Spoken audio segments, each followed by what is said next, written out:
Hello friends. Did you know nearly 80% of those who watch my videos aren't subscribed? If you enjoy these stories, please hit that subscribe button and leave a like. It really helps. Thank you for being here. By the way, where are you watching from? Let me know in the comments. The CB radio crackled with static as Caleb Hensley guided his 18-wheeler through the darkening Kansas plains. Storm warnings had been coming through all afternoon, but dispatch didn't care about weather unless the roads were officially closed. The load of agricultural equipment he was hauling from Topeka to Denver couldn't wait, they said. Deadlines didn't bend for acts of God. Caleb had been driving these routes for 12 years, long enough to know when the sky was about to turn mean. The clouds overhead weren't just dark. They had that greenish tinge that made experienced plains drivers grip their steering wheels a little tighter. It was late April, peak tornado season, and the air felt wrong in that specific way it does before all hell breaks loose. Heavy and electric, like breathing through wet cotton.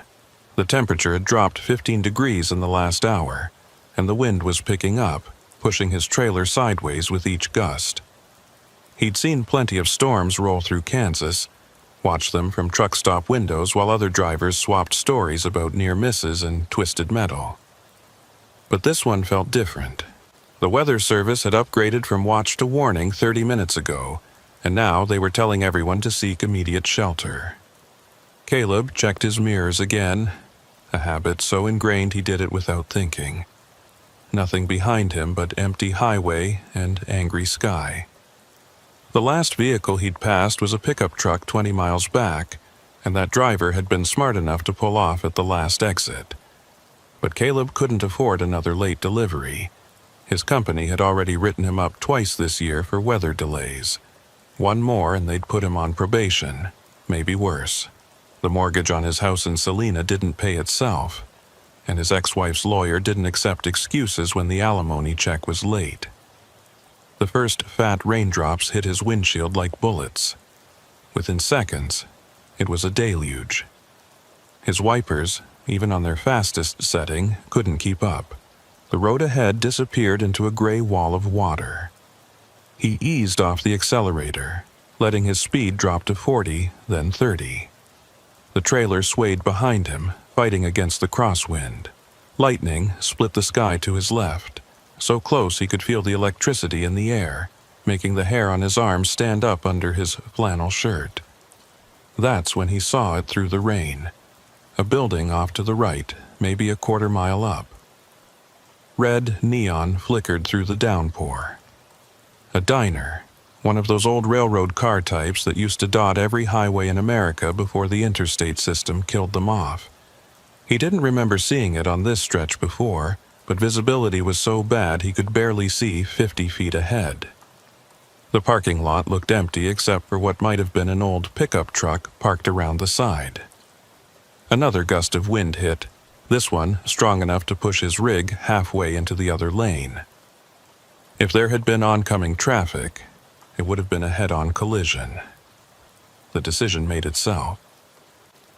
Caleb hit his turn signal out of habit, though there was no one around to see it, and guided the truck toward the exit. The off-ramp was flooding, water rushing across the asphalt in sheets. He had to fight the wheel to keep the rig straight.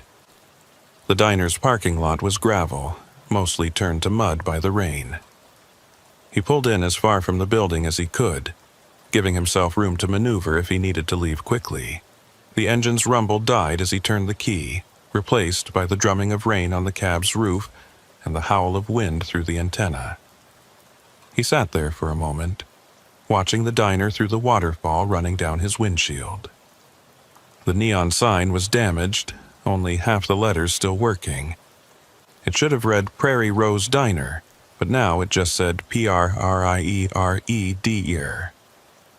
The windows were lit from inside with a warm yellow glow that looked inviting after the violence of the storm. Caleb grabbed his jacket from behind the seat, a worn Carhartt that had seen better decades, and pulled it on. He'd have to make a run for it. No umbrella was going to help in this sideways rain. He pulled his baseball cap down tight, took a deep breath, and threw open the door. The wind nearly ripped it from his hands. He jumped down from the cab and immediately stepped into ankle-deep water. His boots, good Red Wings that had lasted him 5 years, filled instantly. He slammed the door and ran for the diner, head down against the driving rain. The door was heavier than it looked, solid wood with a small window at head height. He yanked it open and stumbled inside, bringing a spray of rain with him. The door slammed shut behind him with the help of the wind, and suddenly the storm was muffled, reduced to a distant roar. He stood there dripping on the checkered linoleum floor, breathing hard. The inside of the diner was exactly what you'd expect from the outside. Red vinyl booths, chrome stools along a counter, black and white photographs on the walls showing the place in what must have been its heyday. The air smelled of old grease and fresh coffee, with something else underneath, something musty and forgotten. A jukebox in the corner played a Patsy Cline song. The volume turned low enough that it was almost lost under the sound of the storm. Behind the counter stood a man who had to be the owner. Otto Merrick, according to the name tag on his shirt, though the tag looked as old as everything else in the place. He was probably 70, maybe older, with white hair slicked back with too much pomade and wearing a stained white apron over a flannel shirt. His face had the weathered look of someone who'd spent decades in the Kansas wind, all deep lines and sun damage. But his eyes were sharp, almost too sharp, watching Caleb with an intensity that didn't match his friendly smile. "Hell of a storm to be driving in," Otto said, his voice carrying a hint of an accent Caleb couldn't quite place. German, maybe, or something Eastern European. "Coffee?" Caleb nodded, still catching his breath. He walked to the counter, his boots squelching with each step, and took a stool near the middle. The vinyl creaked under his weight. Otto was already pouring, the coffee black and steaming in a white mug that had seen better days. Caleb wrapped his hands around it gratefully, letting the heat seep into his cold fingers. "Thanks," he said. "Didn't expect it to get this bad this fast." Otto nodded slowly, refilling his own mug from the pot. "Weather out here has a mind of its own. Always has. You heading west?" "Denver," Caleb said, taking a sip. The coffee was bitter but hot, exactly what he needed. "Got a load that can't wait, apparently." "Nothing can't wait when there's a tornado bearing down," Otto said. "Radio says there's been touchdowns all along Highway 70. You made the right choice stopping." As if to emphasize his point, the lights flickered. The power held, but barely. Caleb could hear the wind picking up outside, a sound like a freight train in the distance. He'd heard that sound before, knew what it meant. He glanced toward the windows, but they were fogged up from the temperature difference between inside and out. All he could see was the occasional flash of lightning painting everything white for a split second. "You got a basement?" Caleb asked. Otto's smile widened slightly, but it didn't reach his eyes. "Storm cellar out back. Built it myself years ago. Reinforced concrete, steel door. Could ride out anything in there." He paused, studying Caleb's face. "But we're not there yet. Storm's still dancing around us, trying to decide which way to go." There was movement in Caleb's peripheral vision. A woman emerged from what must have been the kitchen, pushing through a swinging door. She was younger than Otto by decades, maybe 35, with dishwater blonde hair pulled back in a ponytail, and wearing a waitress uniform that looked like it belonged in a 1950s movie. Her name tag read, Ivy Colburn. She had the kind of face that might have been pretty once, but had been worn down by disappointment and too many long shifts. Her eyes, though, were wrong somehow. They didn't track quite right, like she was looking through things rather than at them. "We have a customer," Otto said to her, though she was already looking at Caleb. "This is Ivy." She helps me keep the place running." Ivy nodded but didn't speak. She moved behind the counter with practiced efficiency, wiping down surfaces that already looked clean, arranging silverware that didn't need arranging. Her movements were smooth but mechanical, like she was going through the motions of being a waitress without really being present. "You hungry?" Otto asked. "Kitchen's still open. Ivy makes a mean chicken-fried steak." Caleb's stomach rumbled in response. He hadn't eaten since breakfast, just coffee and gas station snacks. "Yeah, that sounds good." Ivy disappeared back into the kitchen without being told. Otto watched her go, then turned back to Caleb. "She doesn't talk much, shy, you know, but she's a good worker. Been with me for, must be 3 years now." Something about the way he said it made Caleb uncomfortable, though he couldn't say why. He took another sip of coffee and changed the subject. "This place, been here long? Don't remember seeing it before." "Longer than you'd think," Otto said. "My father built it in '52, passed it down to me. We used to get a lot more traffic before they put in the interstate. Now it's mostly locals and the occasional trucker who knows where to look." The lights flickered again, longer this time. In the moment of darkness, Caleb could have sworn he saw something move outside the window, a shape darker than the storm. But when the lights came back on, there was nothing there but rain streaming down the glass. Otto didn't seem to notice. He was looking at the ceiling, listening to something. "Wind's shifting," he said quietly. "Coming from the southwest now. That's not good." Caleb knew he was right. Southwest wind meant the storm was rotating, organizing itself into something more dangerous than just a thunderstorm. He thought about his truck out in the parking lot, wondered if he should move it closer to the building, use the diner as a windbreak. But going outside now would be stupid. If there was a tornado forming, the last place he wanted to be was in the open. Ivy returned with his food, setting the plate down in front of him without a word. The chicken-fried steak looked good, better than he'd expected from a place like this. Mashed potatoes, gravy, green beans on the side. Real food, not the microwave garbage most truck stops served. He picked up his fork and took a bite. It tasted as good as it looked, the meat tender under its crispy coating, the gravy rich and peppery. "Good?" Otto asked. Caleb nodded, his mouth full. He was hungrier than he'd realized. He ate quickly but steadily, aware of Otto watching him but trying not to show it. Ivy had gone back to her cleaning, moving down the counter with her rag, her movements hypnotic in their repetition. The storm continued to rage outside. At one point, something hit the side of the building hard enough to make everyone jump. Otto went to the window, cupping his hands around his eyes to peer out into the darkness. "Just debris," he said, though he didn't sound entirely convinced. "Wind's picking up all kinds of things out there." Caleb finished his meal and pushed the plate away. "What do I owe you?" Otto waved his hand dismissively. "On the house.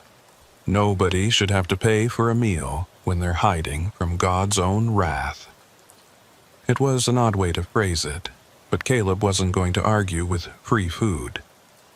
He pulled out his phone to check the weather radar, but there was no signal. Not unusual out here, especially during a storm. The tower was probably down, or the weather was interfering with the signal. Still, it made him feel more isolated, cut off from the world. "Phone's not going to work," Otto said, noticing. "Towers always go down in storms like this. We've got a landline if you need to call someone." "Maybe later," Caleb said. There was no one to call, really.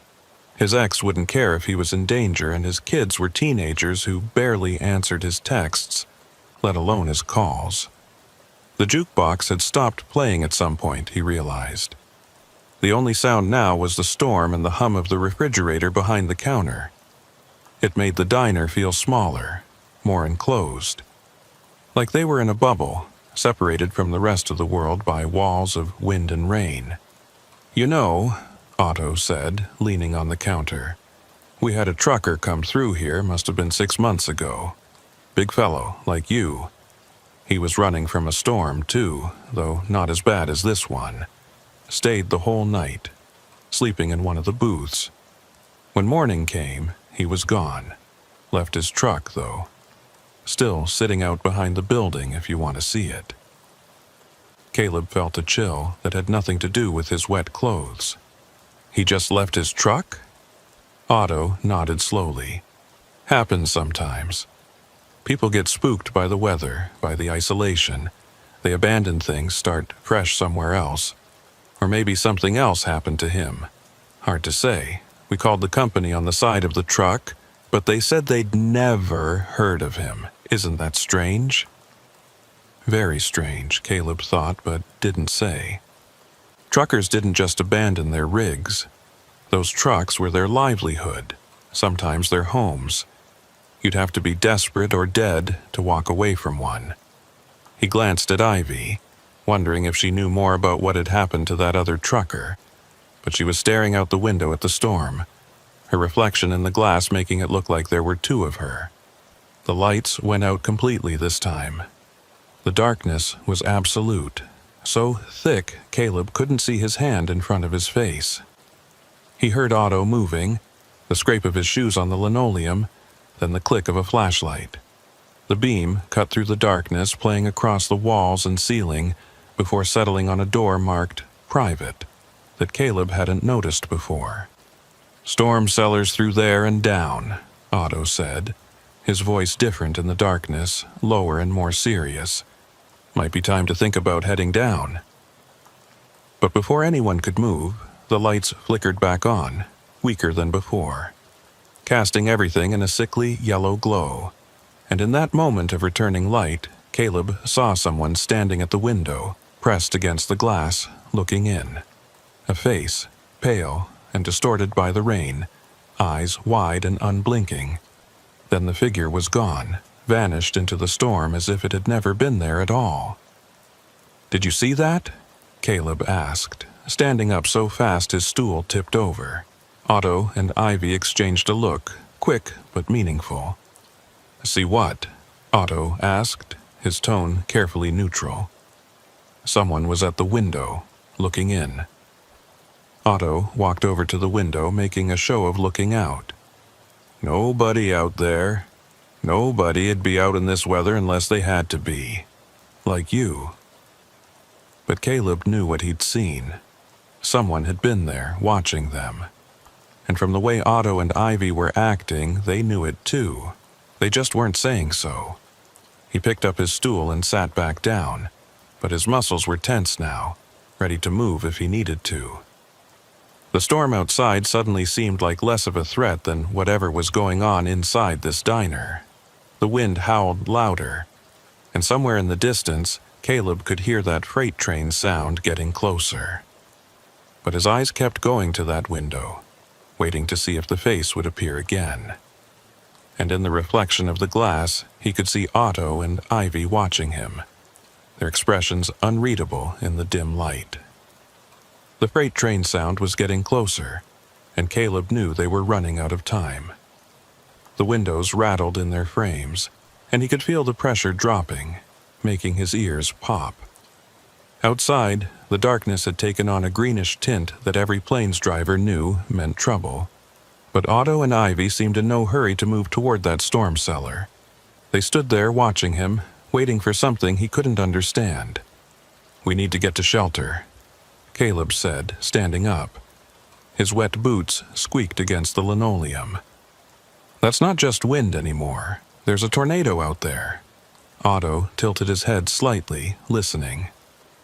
"Not yet. It's still forming, still deciding. We have a few minutes." He walked behind the counter and pulled out a bottle of whiskey, the kind of cheap bourbon that burned going down. He poured 3 glasses without asking if anyone wanted any. "Helps with the nerves," he said, pushing one toward Caleb. Caleb didn't touch it. Every instinct he'd developed over 12 years on the road was screaming at him that something was wrong here. It wasn't just the storm or the strange behavior of his hosts. It was something deeper, something in the very air of the place. The diner felt like it was holding its breath, waiting for something to happen. "That trucker you mentioned," Caleb said, keeping his voice steady. "The one who left his rig, what was his name?" Otto and Ivy exchanged another one of those looks. "Never got his name," Otto said after a pause. "He wasn't much for talking. Just sat where you're sitting, actually. Ate his meal, waited out the storm. Come morning, like I said, he was gone." "And you didn't think that was worth reporting to the police?" Otto shrugged, the movement casual, but his eyes remained fixed on Caleb. "Police don't come out this way much. Besides, man wants to disappear. That's his business. Lots of people running from something. Maybe he had debts. Maybe he had a wife he wanted to get away from. Maybe he just got tired of the life." The lights flickered again, and in the brief darkness, Caleb heard something that made his blood run cold. Footsteps on the roof. Heavy, deliberate footsteps, like someone walking carefully across the rain-slicked surface. But that was impossible. Nobody could be up there in this wind. They'd be blown off in seconds. When the lights came back, Ivy had moved. She was standing by the door to the kitchen now, blocking it with her body. Her face was still blank, but there was something different about her posture. Something protective or maybe defensive. Otto noticed Caleb looking and smiled that smile that didn't reach his eyes. "Old building," he said. "Makes all kinds of noises in a storm, the tin roof especially. Sometimes sounds just like footsteps." But Caleb had been in plenty of old buildings during storms. He knew the difference between structural noise and the sound of someone walking. He stood up slowly, reaching into his pocket for his keys. "I think I'll check on my truck. Make sure the load's secure." "In this weather?" Otto asked, his eyebrows rising. "That would be foolish. You could be hit by debris or worse. Better to stay inside where it's safe." Safe. The word hung in the air between them like a lie nobody believed. Caleb looked toward the window again, and this time he saw it clearly. His truck was still there, barely visible through the rain, but there was someone standing next to it. A figure in what looked like coveralls, just standing there in the storm, not moving despite the wind that should have been knocking them over. "There's someone by my truck," Caleb said, pointing. This time Otto didn't even pretend to look. Probably just shadows. The mind plays tricks in weather like this, sees things that aren't there, misses things that are. That last part sounded like a warning. Caleb backed toward the door, keeping his eyes on both Otto and Ivy. "I'm going to my truck. Thanks for the meal."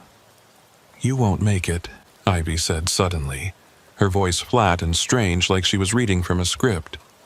"The storm won't let you."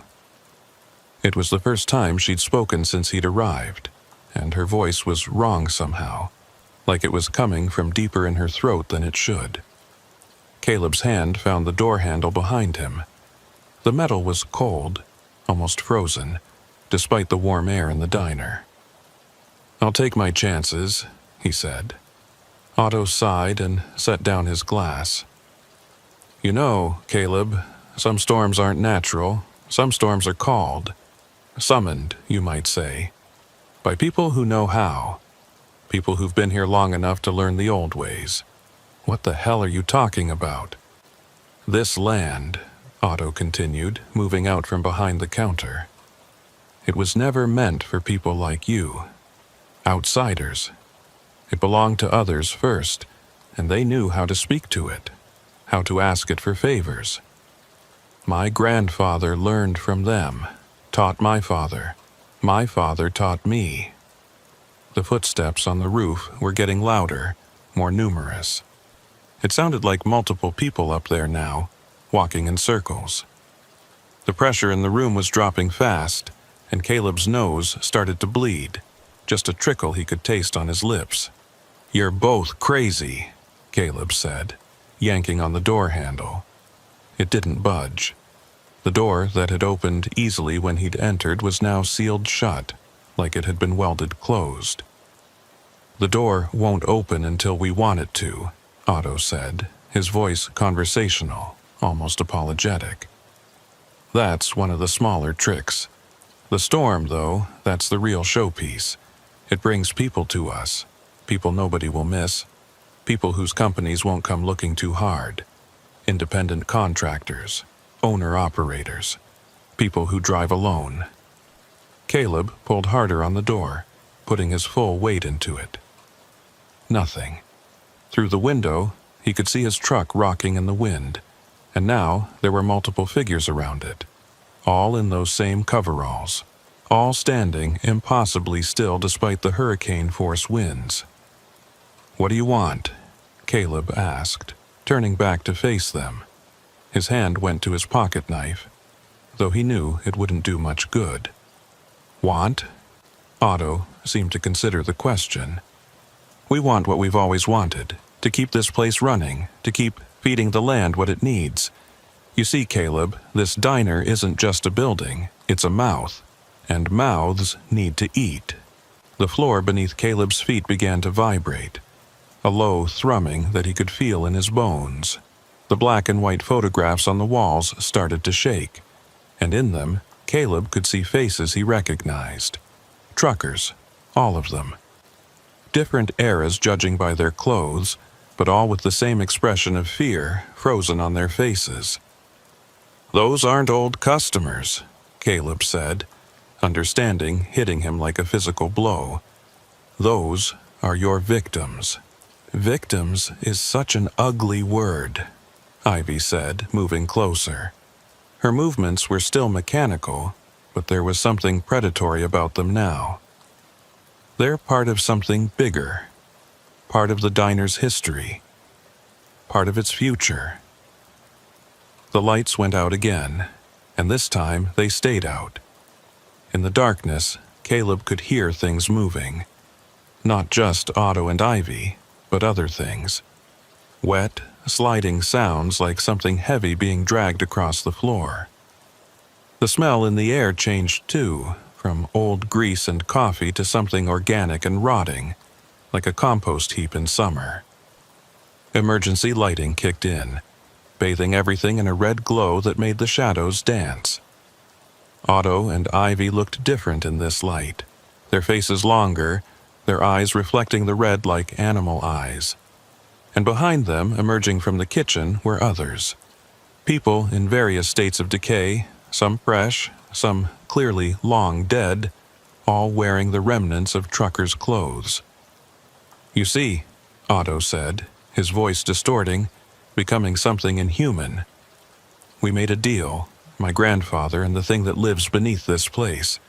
It keeps the diner running, keeps us alive far longer than we should be, and in return, we feed it. Every storm brings someone. The storm calls to them, makes them stop here. And then they join our family." Caleb grabbed a stool and swung it at the window. The glass didn't break, didn't even crack. It was like hitting concrete. He swung again and again, but the window held. Outside, the figures by his truck hadn't moved, still standing in their impossible stillness while the storm raged around them. "The glass is special too," Ivy said, almost apologetically. "Everything here is, built to contain, to prevent escape. The trucker who was here 6 months ago, he tried the same thing. Broke his hands trying to punch through. It didn't help." The thing that had been footsteps on the roof was now something else, something heavier and more deliberate. The ceiling began to crack, lines spreading out from the center like a spider web. Something was coming through, something that had been waiting above them all along. Caleb backed into a corner, holding the stool like a weapon. "People will look for me. My company tracks the truck. They'll know I stopped here." Otto laughed, the sound gurgling and wrong. They'll find your truck abandoned on the side of the highway, miles from here. Tornado damage, they'll say. Driver probably got picked up by the wind. Body carried who knows where. Happens all the time in storms like this. And this diner, it doesn't exist on any modern map. Hasn't for decades. People drive right past it unless the storm calls them. The ceiling gave way with a crash, and something descended into the room. It wasn't quite solid, more like a mass of dark flesh and teeth and eyes, constantly shifting and reforming. It filled the space above them, pressing against the walls, making the whole building groan. The smell was overwhelming now, decay and ozone and something older than both. The land itself is hungry, Otto said, his form beginning to merge with the shadows. It's been hungry since before humans walked here. We just learned how to be its servants, its providers. And now, Caleb Hensley, you'll help us feed it. The thing from above extended what might have been tentacles or might have been tongues reaching for Caleb. He swung the stool at them, and to his surprise, they recoiled. Metal. The chrome legs of the stool made them pull back, leaving marks in the air like burns. Iron, Ivy hissed, her face distorting with anger. He has iron. Caleb didn't understand, but he didn't need to. He kept swinging the stool, creating a small circle of space around himself. The dead truckers pressed closer, but they, too, seemed wary of the chrome. It wasn't much, but it was something. The storm outside was reaching its peak. Through the unbroken window, Caleb could see a funnel cloud forming directly above the diner, its tail reaching down like a finger of God. But it wasn't moving, wasn't traveling the way tornadoes should. It was anchored here, feeding into the thing that had broken through the ceiling. You can't hold that stool forever, Otto said, his voice coming from everywhere and nowhere. Your arms will tire, your will break, and then you'll join the others. It's not such a bad fate. You'll be part of something eternal.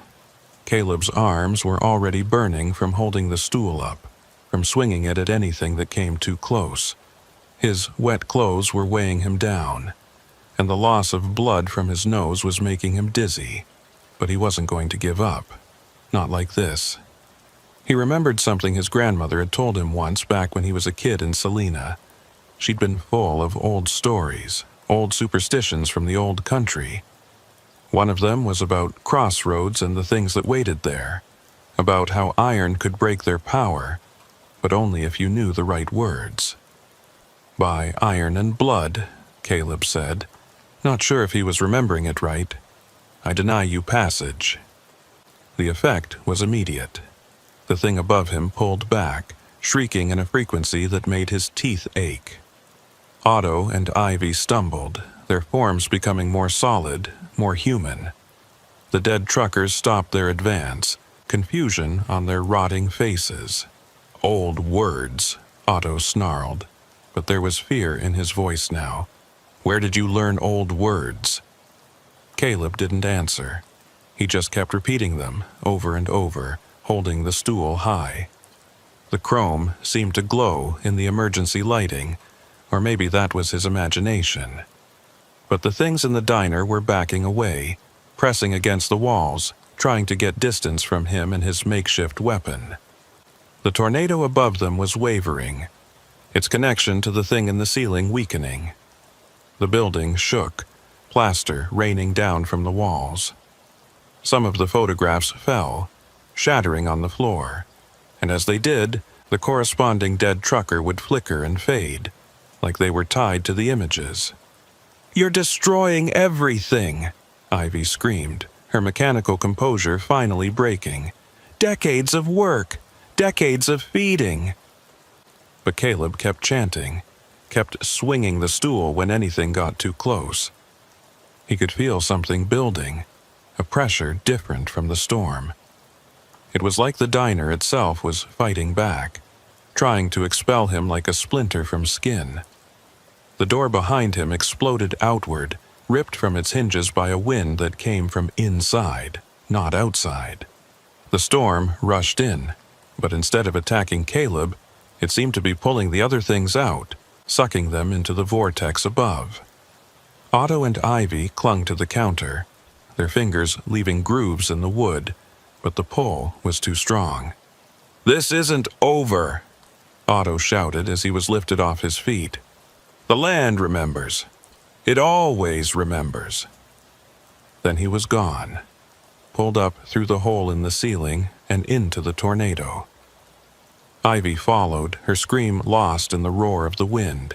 The dead truckers were pulled up one by one, their bodies dissolving into the storm like smoke. The thing in the ceiling fought to stay, its mass pressing down even as the tornado pulled up. Caleb could see it clearly now in flashes of lightning, a massive entity that was part flesh, part shadow, part something older than either. It had fed on truckers for decades, maybe longer, growing fat on their fear and flesh, but the iron had broken something fundamental in its connection to this place. The diner was coming apart around it, walls cracking, foundations splitting. The old binding that Otto's grandfather had made was unraveling, and the thing was being pulled back to wherever it had come from. With a final shriek that shattered every piece of glass in the diner except the windows, the thing was sucked up into the tornado. The funnel cloud immediately began to dissipate, the rotation slowing, the tail pulling back up into the clouds. In minutes, it was just a severe thunderstorm again, no longer the supernatural engine of destruction it had been. Caleb dropped the stool, his arms numb, and stumbled toward the destroyed doorway.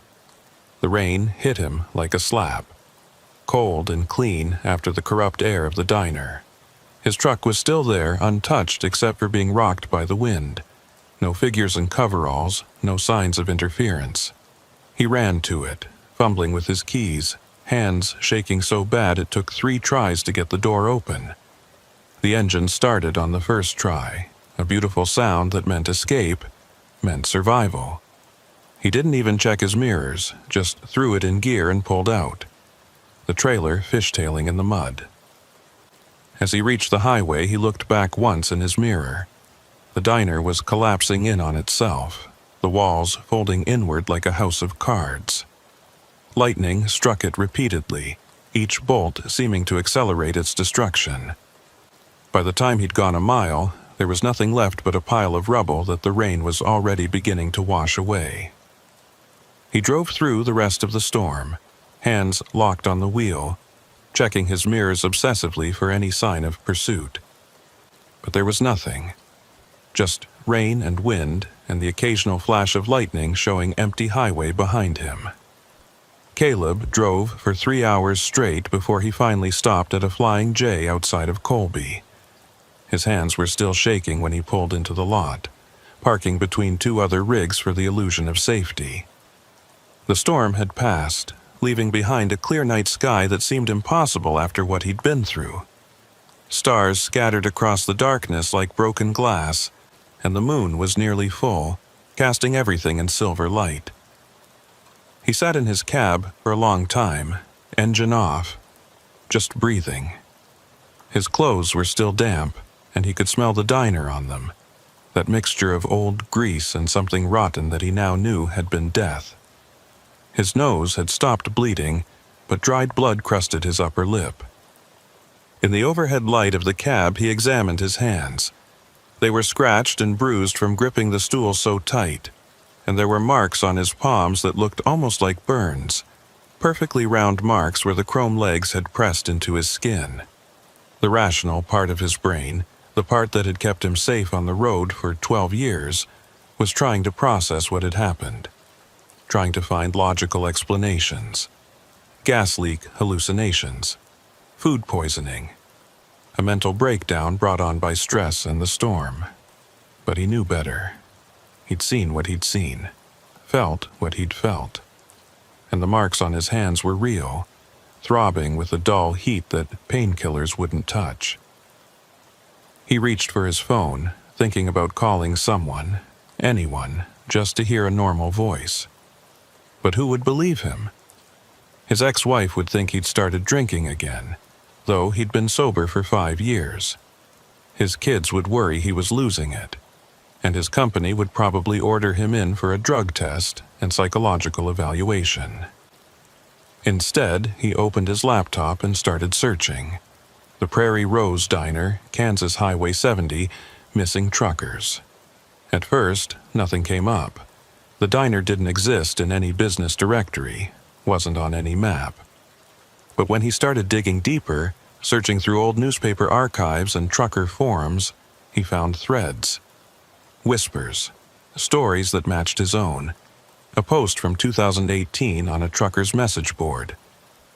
Anyone else ever see that diner that's only there during storms? West of Oakley. Gave me the creeps, didn't stop.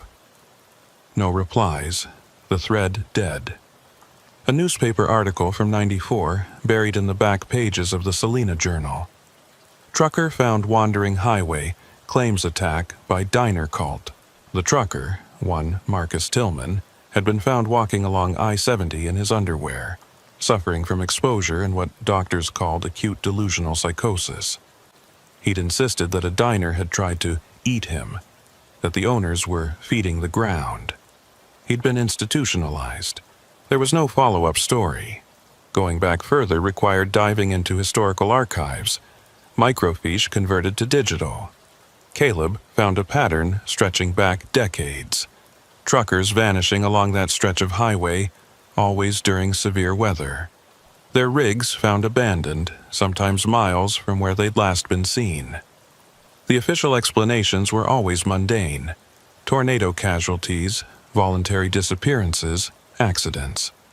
But the timing was too consistent, the location too specific. The oldest reference he could find was from 1952, the year Otto had claimed his father built the diner. It was just a mention in a local paper's police blotter. Concern grows over fourth commercial driver to vanish this spring.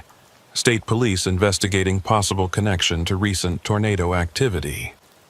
But there was no follow-up, no resolution. The stories just stopped, like someone had decided they weren't worth pursuing. Caleb's phone buzzed, making him jump. A text from dispatch.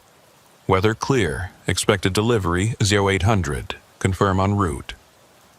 He stared at the message for a long time. He could drive on to Denver, deliver his load, pretend nothing had happened. Go back to his life, such as it was. But he knew he'd never drive that stretch of highway again without looking for the diner, without wondering if it would rebuild itself, call to other truckers in other storms. He texted back. Mechanical issues. Will advise. Then he kept searching. There had to be more. Otto had mentioned his grandfather, said he'd learned from them, the ones who were here first. Native American, probably, though Caleb didn't want to make assumptions. He searched for indigenous histories of the area, stories about the land before it was settled. He found references to a Cheyenne legend about a place where the earth was hungry, where warriors would sometimes disappear during storms. The details were vague, filtered through decades of translation and retelling, but the core was there. A spot of land that was wrong, that demanded sacrifice to keep it quiet. The Cheyenne had avoided it, marked it as cursed. Then white settlers had come, and someone had built a diner right on top of it. Caleb was so absorbed in his research that he didn't notice the figure approaching his truck until a knock on his door made him nearly jump out of his skin. He looked out to see another trucker, an older black man with gray in his beard, looking up at him with concern. "You all right in there, driver?" The man called through the window.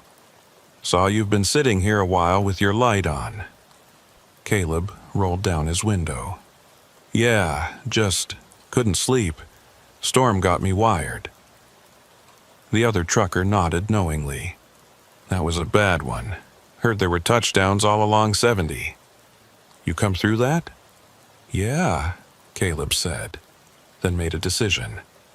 "Hey, you ever heard stories about a diner out that way? Old place?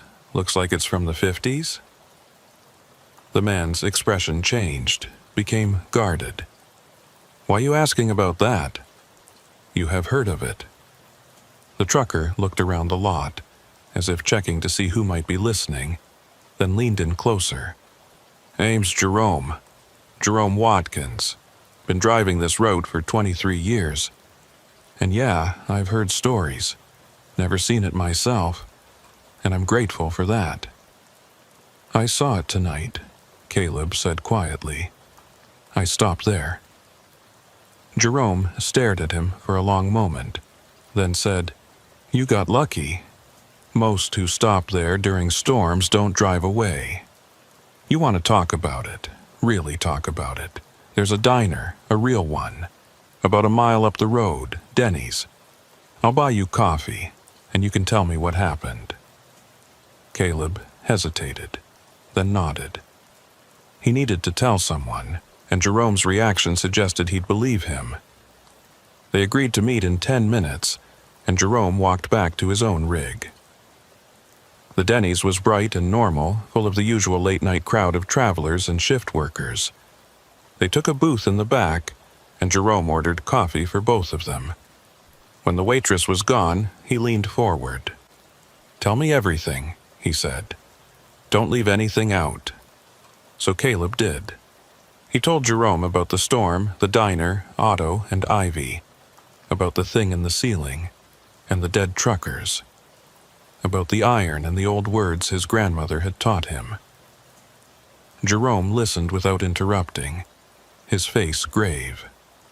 When Caleb finished, Jerome was quiet for a moment, then said, "You know, you can't tell anyone else about this. Not officially. They'll think you're crazy. I know. But you also can't let it go. I can see it in your eyes. You want to do something about it." Caleb nodded. "Other truckers are going to drive through there. Other storms are going to come. And if that place rebuilds itself..." Jerome sipped his coffee, thinking. "I know a few people. Drivers who've had experiences, seen things. We don't talk about it much, but we watch out for each other. There's a network, you could say. We share information, mark dangerous spots, warn each other about places to avoid. Like a supernatural CB channel?" Jerome smiled slightly. "Something like that. The thing is, that diner isn't the only bad place out there. There are spots all over the highway system where things aren't right. Places where reality is thin, where old things sleep, where the wrong kind of people set up shop. We've been mapping them, unofficially, trying to keep drivers safe." He pulled out his phone and showed Caleb a map app, but not one from any app store. It was custom, showing the highway system overlaid with markers. Red dots, yellow triangles, black X's. Each one tagged with dates and brief descriptions. The spot where the Prairie Rose Diner had been was marked with a pulsing red X. "This is current?" Caleb asked. "Updated in real time by drivers all over the country. See, you're not the first to encounter something like this, and you won't be the last. But you're one of the few to survive a direct encounter with a feeding ground." "Feeding ground?" Jerome nodded. "Places where something old and hungry lives under the earth. The indigenous peoples knew about them, avoided them, or appeased them. But when colonization happened, that knowledge was lost or ignored. People built on top of these places, and sometimes, like with your diner, they made deals with what lived below. Otto said his grandfather learned from them, the ones who were here first. Probably did, Jerome said. But he learned the wrong lessons. Instead of avoiding the thing, he tried to use it, feed it, control it. That never ends well, though it can last a long time if you're willing to pay the price." They talked until dawn, Jerome sharing stories from other drivers, other encounters. A rest stop in Nevada where people walked in, but different people walked out. A bridge in West Virginia where trucks would stall for no reason, and drivers would see things in their mirrors that weren't there when they turned around. A stretch of highway in Texas, where the road itself would sometimes lead you somewhere else, somewhere that wasn't on any map. "The highways are liminal spaces," Jerome explained. places between places. That makes them vulnerable to things that exist between. Most of the time, nothing happens. But sometimes, especially during storms, or at certain times of year, the barriers get thin. "So, what do we do about it?" Caleb asked. "We survive. We warn others. And sometimes, like you did tonight, we fight back. That iron trick your grandmother taught you? That's old protection. Real protection. Salt works too, and certain prayers if you believe in them. But mostly, we just try to avoid these places." Jerome transferred the app to Caleb's phone, along with the contact information for other drivers in the network. "Check in when you can," he said. "Let us know what you see out there, and if you ever encounter something like that diner again, run," Caleb finished, "fast as you can." They parted ways as the sun came up, Jerome heading east, Caleb finally continuing west to Denver. He delivered his load 6 hours late, blaming mechanical problems, and took the write-up without complaint. His supervisor threatened suspension if it happened again, but Caleb barely heard him. His mind was elsewhere, on that map full of marked dangers, on the network of drivers who knew the truth about what was out there.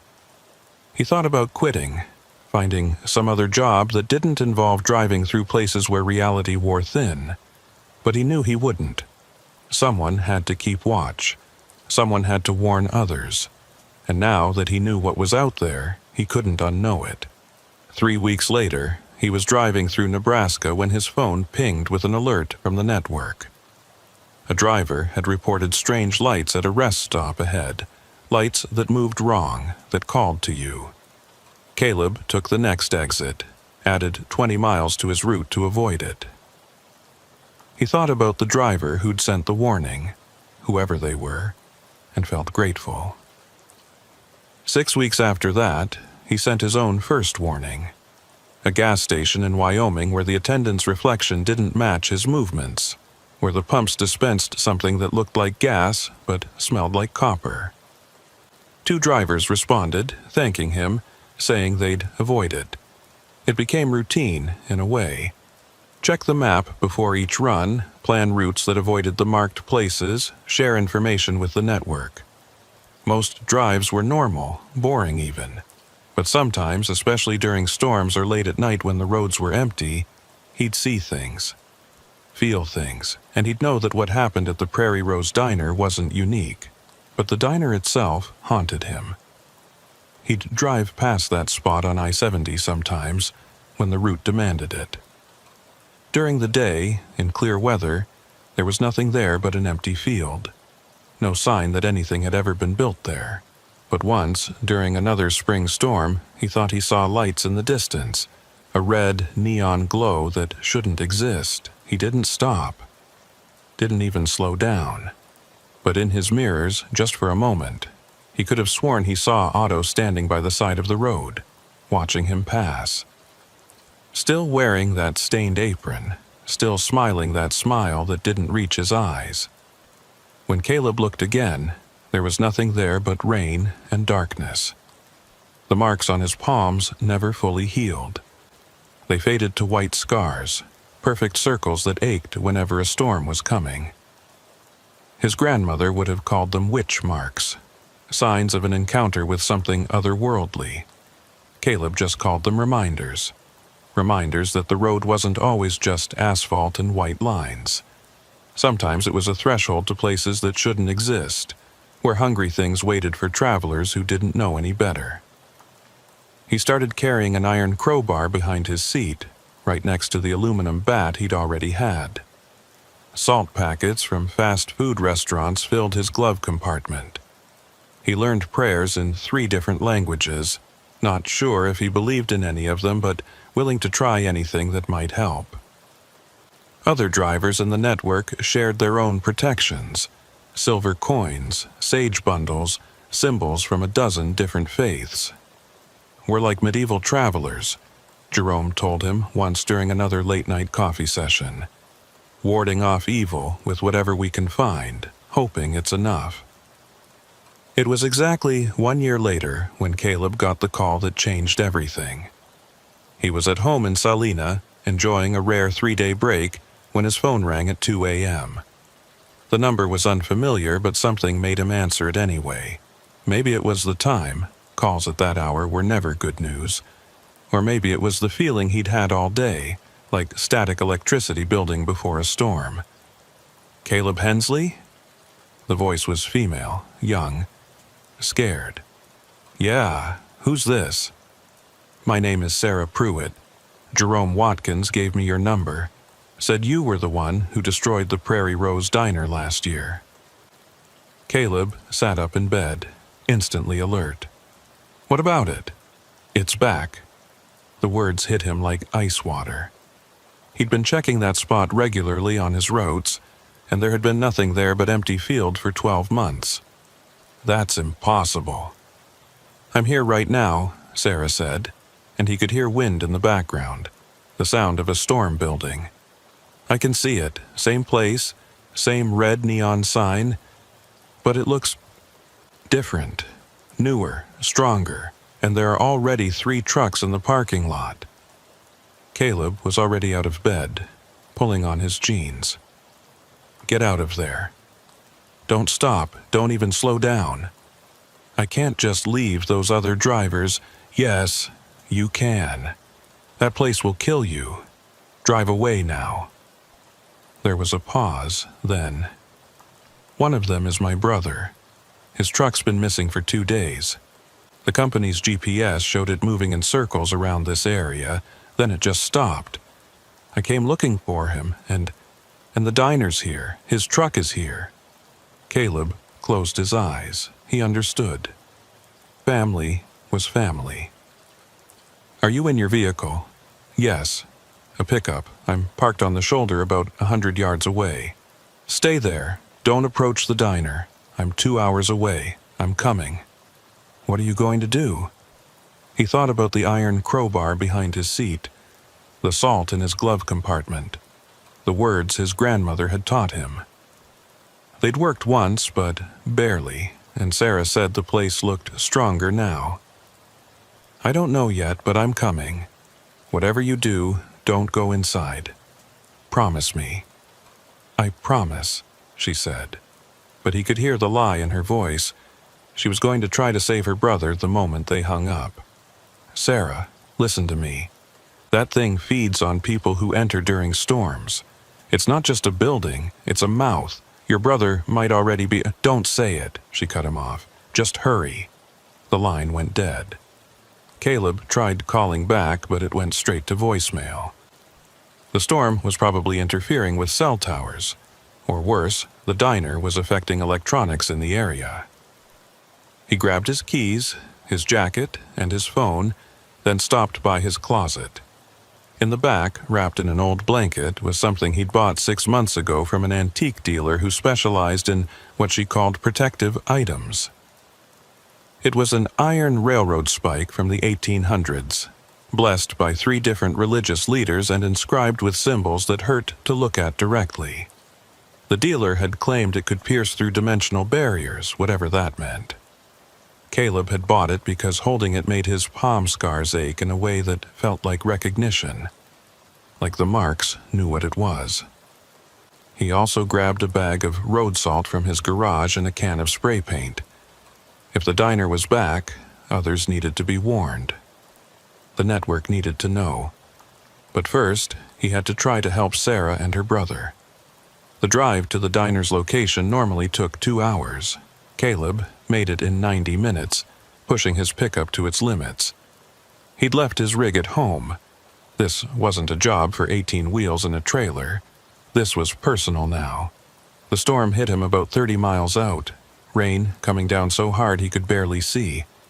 Lightning strobed across the sky, and the wind tried to push him off the road more than once. His phone buzzed with alerts from the network. Other drivers were reporting strange things happening all along I-70. Trucks stalling for no reason. Radios picking up transmissions from years ago. One driver swore he'd passed the same exit 6 times before finally getting past it. The diner wasn't just back. Its influence was spreading. When he finally reached the right spot, his headlights caught Sarah's pickup first, still parked on the shoulder where she'd said it would be. Empty. The driver's door was open, rain pouring into the cab. Beyond it, set back from the highway like it had always been there, was the Prairie Rose Diner. But Sarah had been right. It was different. The building looked newer, more solid, more real. The neon sign was fully functional now, blazing red against the storm-dark sky. Every window was lit from within, showing warm yellow light that promised comfort and safety from the storm. It was a better lie than before, more convincing. And there were indeed 3 semis in the parking lot plus a 4th vehicle. A sedan that hadn't been there when Sarah called. Caleb parked behind Sarah's pickup and grabbed his supplies. The railroad spike went in his jacket pocket, heavy and cold against his ribs. The crowbar was in his right hand, the salt bag in his left. The spray paint was in his back pocket. He thought about calling Jerome, calling the network, but there wasn't time. People were in there. Sarah was in there. The walk to the diner felt longer than it should have, like the distance was stretching. The rain hit him like fists, and the wind tried to turn him around, push him back to his truck. But he kept walking, focusing on the lights ahead. As he got closer, he could hear music, that same Patsy Cline song from before, playing on a loop. The door was exactly as he remembered it. Heavy wood with a small window. He could see shapes moving inside, but the glass was fogged up. He tried the handle, expecting resistance, but it opened easily. Too easily. They were expecting him. The interior was immaculate, not just clean, but pristine, like it had just been built yesterday. The chrome gleamed, the vinyl was uncracked. The photographs on the walls showed happy customers from what looked like the 1950s. But Caleb knew better. He could see it in the faces if he looked close enough. The strain around the eyes, the 2 wide smiles. These were people trying to look happy because something was making them. There were 5 people at the counter. 3 truckers, all men, sitting perfectly still with cups of coffee in front of them. They didn't turn when he entered, didn't acknowledge him at all. Just sat there, staring straight ahead. Sarah was at the end of the counter, and she at least looked at him when he came in, her eyes wide with fear, but also relief. And behind the counter were Otto and Ivy. They looked exactly the same as they had a year ago. Not similar, identical. Same clothes, same hairstyles, same expressions. Otto's smile was still cold, and Ivy's movements were still mechanical. The only difference was their eyes. Before, they'd been human eyes, even if the humans behind them were corrupted. Now they were black, completely black, like pools of oil. "Caleb Hensley," Otto said, his voice carrying an echo it hadn't had before, like multiple people speaking in unison. "We've been waiting for you." "Let them go," Caleb said, not moving from the doorway. "All of them. They came here of their own free will," Otto replied. "During a storm seeking shelter, the old compact applies. They're ours now. The diner was destroyed. I saw it collapse." Otto's smile widened, showing too many teeth. "You destroyed a building, but we are not the building. We are what lives beneath it, what has always lived here. The diner is just a shell, a lure. It can be rebuilt. It has been rebuilt, and it will be rebuilt again if necessary." Ivy moved down the counter, refilling coffee cups that were already full. The liquid that poured from the pot wasn't coffee. It was too thick, too dark, and it moved wrong. "You cost us a year of feeding," she said, her voice also echoing. "The land is so hungry now, so angry. It needs more than we used to give it." "How many?" Caleb asked, though he wasn't sure he wanted to know. "3 tonight," Otto said, gesturing to the truckers. "Plus your friend here, plus you. That might be enough to calm it for a while." "Her brother, which one is he?" Otto pointed to the middle trucker, a young man with sandy hair and a cowboy's cap. He looked normal except for his complete stillness and the fact that he hadn't blinked once since Caleb entered. "Tom," Sarah said, her voice breaking. "His name is Tom Pruitt. He's only 23. Please, he has a wife, a baby." "The land doesn't care about such things," Ivy said. "It only cares about the feeding." Caleb took a step forward and immediately felt pressure, like walking into water. The air itself was thick, resistant. "I broke your binding once. I can do it again." "With iron and old words?" Otto laughed, and the sound was like grinding stone. "We learned from that. We made new bindings, stronger ones. The land itself agrees to them now. You'd need more than a grandmother's folklore to break them." That's when Caleb pulled out the railroad spike. The moment it cleared his pocket, the temperature in the diner dropped 20 degrees. Otto and Ivy both stepped back, their oil-black eyes widening. Even the truckers stirred slightly like sleepers beginning to wake. "What is that?" Otto hissed. "Iron from the first violation," Caleb said, remembering what the antique dealer had told him. When they drove the railroads through sacred land, through places that should have been left alone. This spike was part of that. It carries the memory of breaking boundaries that shouldn't be broken. And sometimes, that's exactly what you need. He didn't wait for them to respond. He drove the spike into the floor with all his strength. The linoleum cracked, split, and beneath it was not concrete or wood, but something organic and dark, like exposed muscle. The spike sank in deep, and the diner screamed. It wasn't a human scream or even an animal one.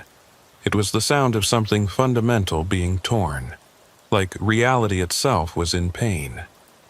The walls began to ripple, the photographs falling and shattering. The pristine surfaces started to age rapidly, chrome rusting, vinyl cracking, wood rotting. Otto and Ivy rushed at him, moving faster than humans should be able to move. But Caleb was ready with the crowbar, swinging it in a wide arc that caught Otto in the chest.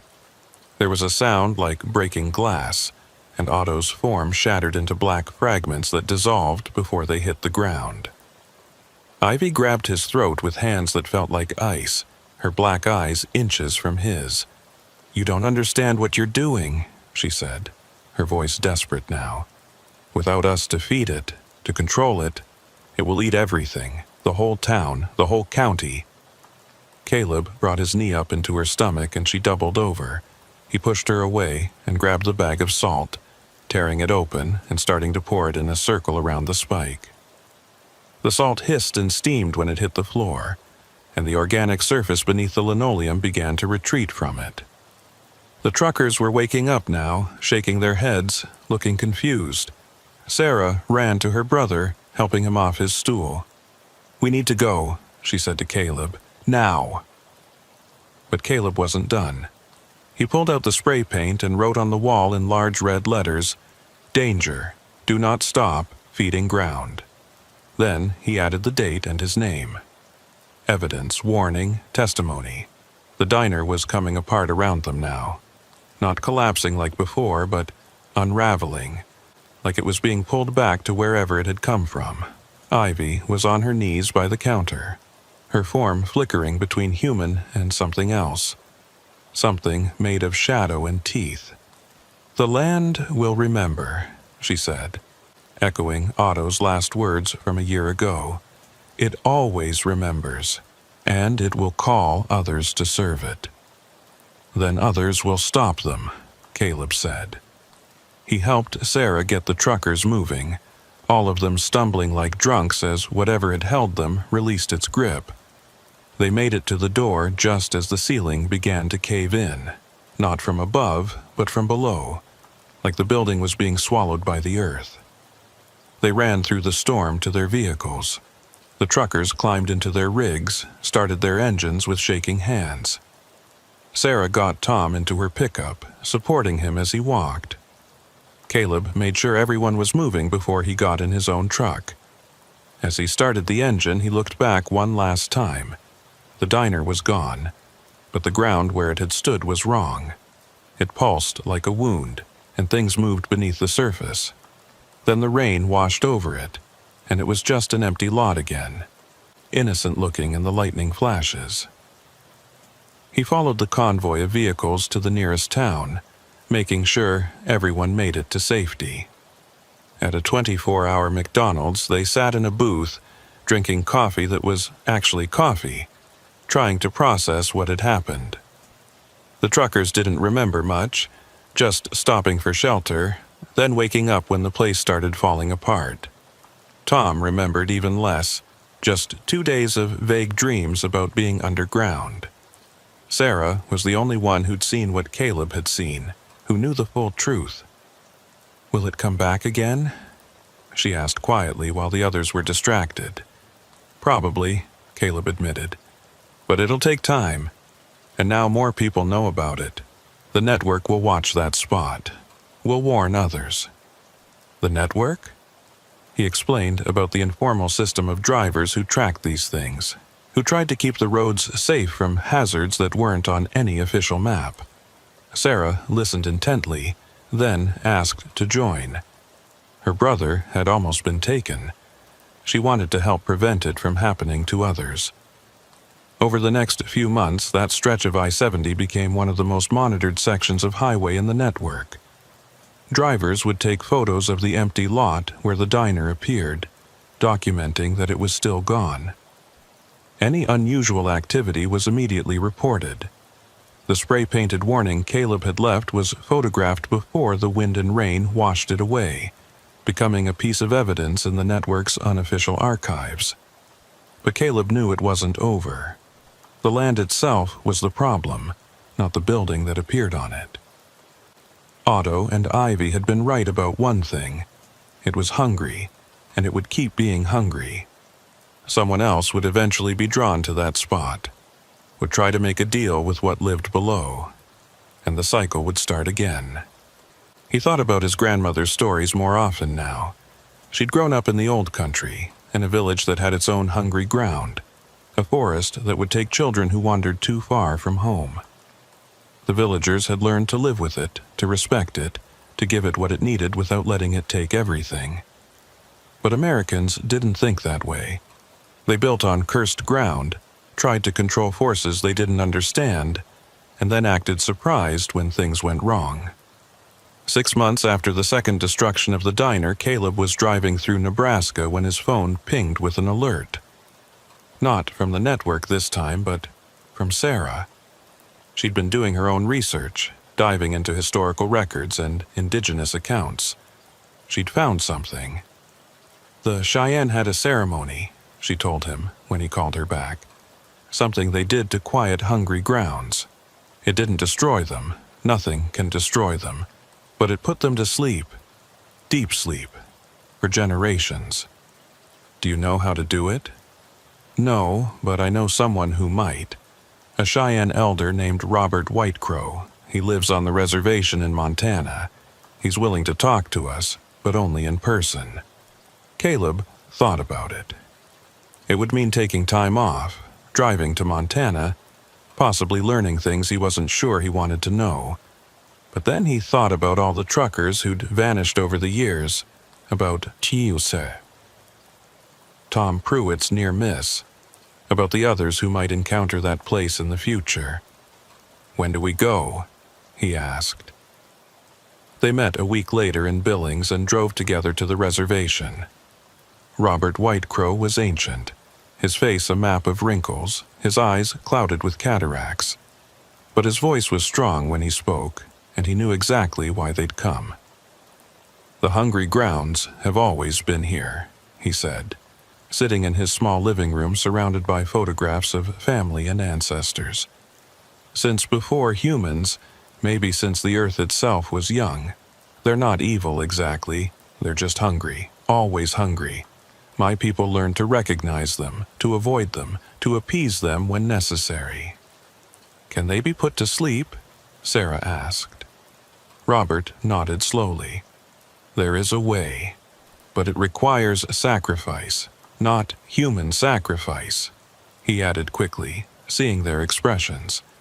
But something valuable must be given, something that connects the person to the land. And the ceremony must be done by someone who has already faced the hungry ground and survived. Someone it recognizes. He looked directly at Caleb when he said this.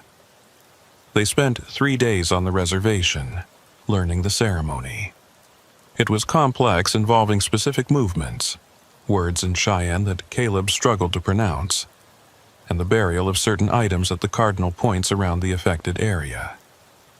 The sacrifice Robert mentioned turned out to be blood, just a small amount, but from someone who'd survived the ground's hunger. It would recognize the blood, respect it, and accept the offer of sleep. It won't last forever, Robert warned. Maybe 50 years, maybe 100. Eventually, it will wake again. But it gives time. Time for people to forget about that place, to let the roads change, to maybe bypass it entirely. Caleb and Sarah drove back to Kansas with everything they needed. They waited for a clear night, no storms to activate the ground's hunger. The spot looked innocent in the starlight, just an empty field by the highway. But Caleb could feel it watching as they worked, recognizing him, remembering their previous encounters. They placed the items Robert had given them, sage bundles, obsidian arrows, small leather pouches filled with earth from sacred places, at the 4 cardinal points.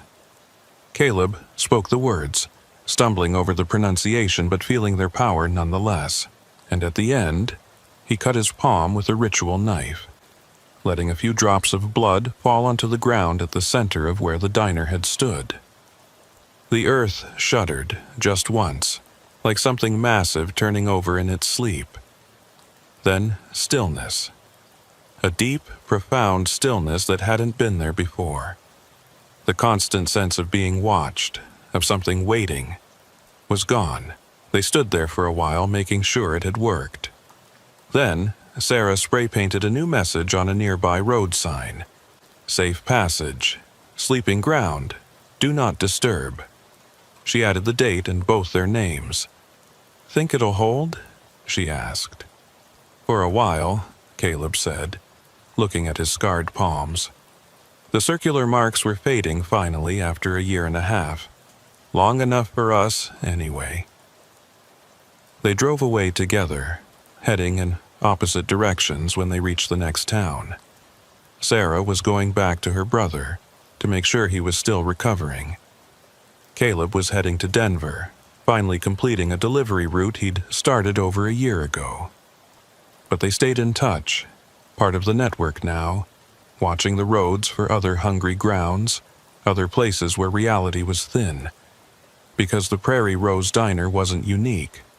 It was just one mouth of many, scattered across the highway system, waiting for storms and strangers. Caleb still drives that stretch of I-70 sometimes. The ground remains quiet, sleeping as promised, but he always checks his mirrors when he passes, always listens for that Patsy Cline song on the radio, always watches for red neon in storms. Because he knows that somewhere, in some other location, another diner is waiting. Another Otto and Ivy are serving coffee that isn't coffee. Another hungry ground is feeding. The road is long and full of monsters. But now, at least, some drivers know to watch for them. And sometimes, knowing is enough to keep you safe. Sometimes. The railroad spike sits in a glass case in Caleb's apartment now, a reminder and a warning. Next to it is a photo Sarah took of the empty lot after they'd completed the ceremony. If you look closely at the photo, in just the right light, you can see the outline of where the diner used to stand, like a scar on the earth. And sometimes, late at night when he can't sleep, Caleb swears he can still smell that diner smell on his clothes. Old grease and coffee and something else, something that smells like earth and hunger and things that should stay buried. But the ground sleeps. For now, the ground sleeps. And Caleb keeps driving, keeps watching, keeps warning others about the places where the road turns strange. Because that's what you do when you've seen behind the curtain of reality. You help others see it too, so they can avoid it. Or survive it if they can't. Jeremiah Talcott had been driving through the worst of Oklahoma's weather for 15 years, but he'd never seen a storm system like the one that rolled in that September evening. It started as a line of black clouds on the western horizon, moving faster than any natural weather should move, swallowing the sunset like a living thing. The radio had been crackling with emergency broadcasts for the past hour, each one more urgent than the last. Tornado watches had become warnings, and now they were telling everyone to seek immediate shelter. But Jeremiah was hauling a refrigerated load of medical supplies from Dallas to Kansas City, and the hospitals waiting for those supplies didn't care about weather warnings. Blood products, insulin, antibiotics, things that people would die without if they didn't arrive on time. His dispatcher had made it clear that this delivery couldn't be delayed, storm or no storm. The company would cover any damages to the truck, they said, but the load had to get through. He was on Highway 69, about 30 miles south of McAllister, when the first wall of rain hit. It wasn't gradual. One moment he could see the road, the next he was driving through a waterfall. His windshield wipers, even on their highest setting, were useless. He slowed to 20 miles per hour, then 15, then 10. The trailer behind him swayed dangerously in the crosswinds, and he could hear the refrigeration unit struggling to maintain temperature in the bizarre pressure changes. Lightning struck so close that his CB radio exploded in a shower of sparks. The cab filled with the smell of burning electronics and ozone. He pulled his hand back from the microphone just in time, feeling the hair on his arms standing straight up from the static charge. Without the CB, he was cut off from other truckers, from dispatch, from any warning about what was ahead. That's when he saw the lights through the rain, not the harsh white of modern streetlights, but the warm yellow glow of old-fashioned lamps. A town, though he didn't remember any town being on this stretch of highway. He'd driven this route dozens of times, always at night to avoid traffic, and this section was supposed to be nothing but ranch land and oil fields for 50 miles in any direction. But there it was, clear as day through the storm. A small cluster of buildings huddled against the weather, lights glowing in windows, and what looked like people moving on the streets despite the danger.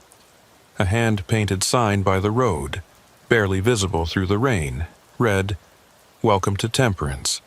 Population 247, founded 1889. Jeremiah had never heard of Temperance, Oklahoma, and he prided himself on knowing every town, every stop, every speed trap along his regular routes. But right now he didn't care about the mystery. His truck was being pushed sideways by wind gusts that had to be approaching 100 miles per hour. He needed shelter before the whole rig was blown over. The exit ramp appeared suddenly in his headlights, as if it had materialized just for him.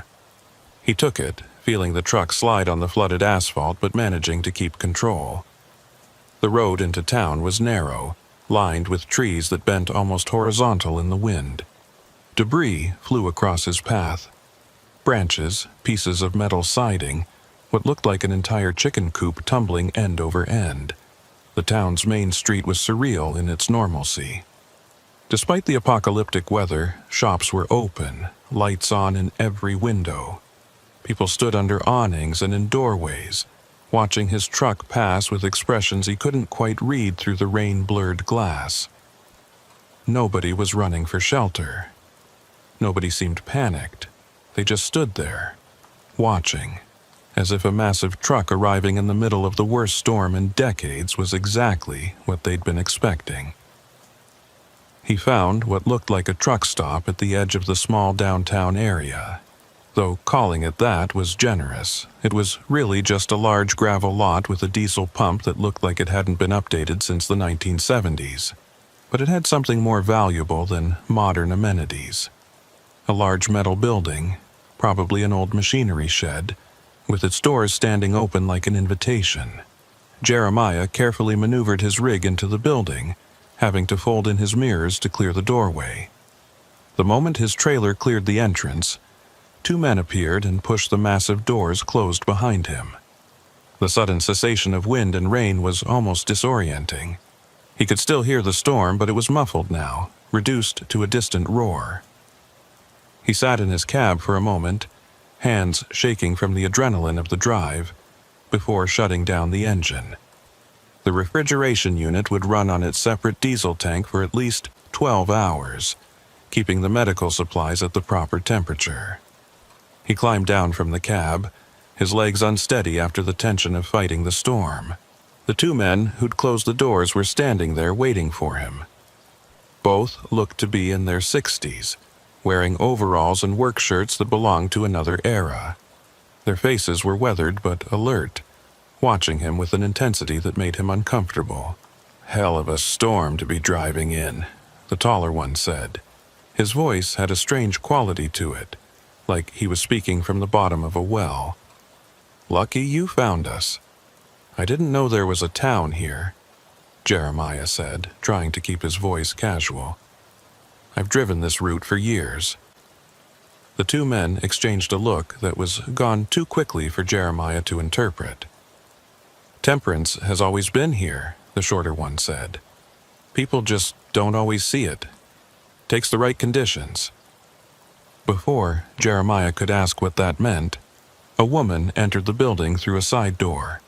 She was probably 40, with graying hair pulled back in a severe bun, and wearing a sheriff's uniform that looked authentic except for details that were slightly wrong. The badge was the wrong shape for Oklahoma. The patches were from no department he recognized. "I'm Sheriff Boone Caffrey," she said, extending her hand. The name didn't match the person at all, and it took Jeremiah a moment to realize she was serious. A female sheriff named Boone in a town he'd never heard of. He shook her hand anyway, noting how cold her skin was despite the humid warmth of the night. "Jeremiah Talcott," he replied. "I'm just looking to wait out the storm. Soon as it passes, I'll be on my way." Sheriff Caffrey smiled, but it didn't reach her eyes. "Storm's not passing anytime soon. This is one of those systems that likes to sit and spin.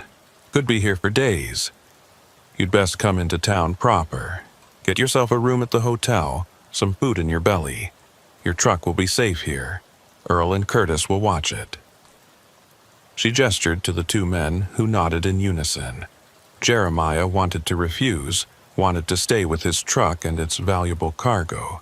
But something about the way all three of them were looking at him made it clear that refusing wasn't really an option. "I need to check the refrigeration unit every few hours," he said. "Of course," Sheriff Caffrey said smoothly. "You can come back whenever you need. The hotel's just a 5-minute walk. Come on, I'll show you the way." He grabbed his overnight bag from the cab, locked the truck even though he suspected locks meant nothing here, and followed the sheriff out into the storm. The wind hit him immediately, trying to tear the bag from his hand, but Sheriff Caffrey walked through it like it was a gentle breeze. She didn't even hold on to her hat. The walk to the hotel took them down Main Street, past storefronts that belonged in a museum. A barber shop with a spinning pole that somehow kept spinning despite the wind. A general store with goods in the window that hadn't been manufactured in decades. A diner that was packed with people, all sitting still at their tables, all turning to watch as Jeremiah passed. "Busy night," he commented, having to shout over the wind.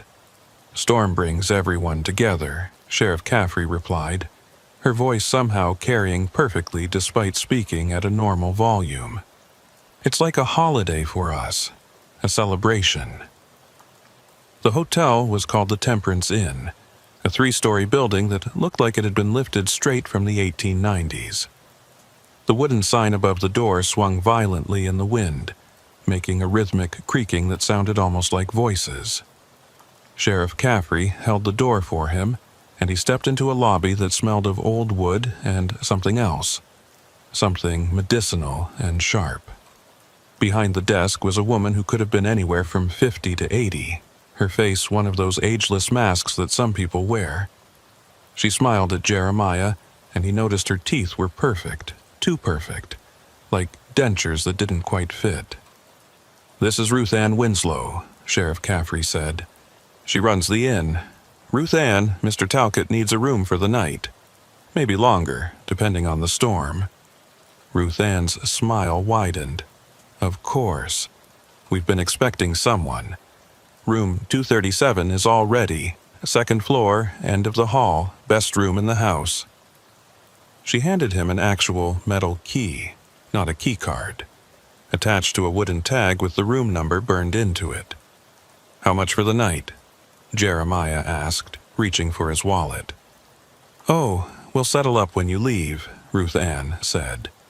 "No point counting costs until we know how long you'll be with us." Something about the way she said it made it sound like his length of stay had already been determined, and not by him. But he was tired, stressed from the drive, and the idea of a bed sounded better than sleeping in his cab during a storm. Sheriff Caffrey tipped her hat. "I'll leave you to get settled. If you need anything, anyone in town can help you. We're all very helpful here in Temperance." She left, the door slamming shut behind her with a bang that made Jeremiah jump. Ruth Ann was still watching him with that too-wide smile. "Dinner's served in the dining room until 9, she said. "Though, with a storm like this, we might keep the kitchen open later. Storms make people hungry." Jeremiah climbed the stairs to the second floor, each step creaking under his weight.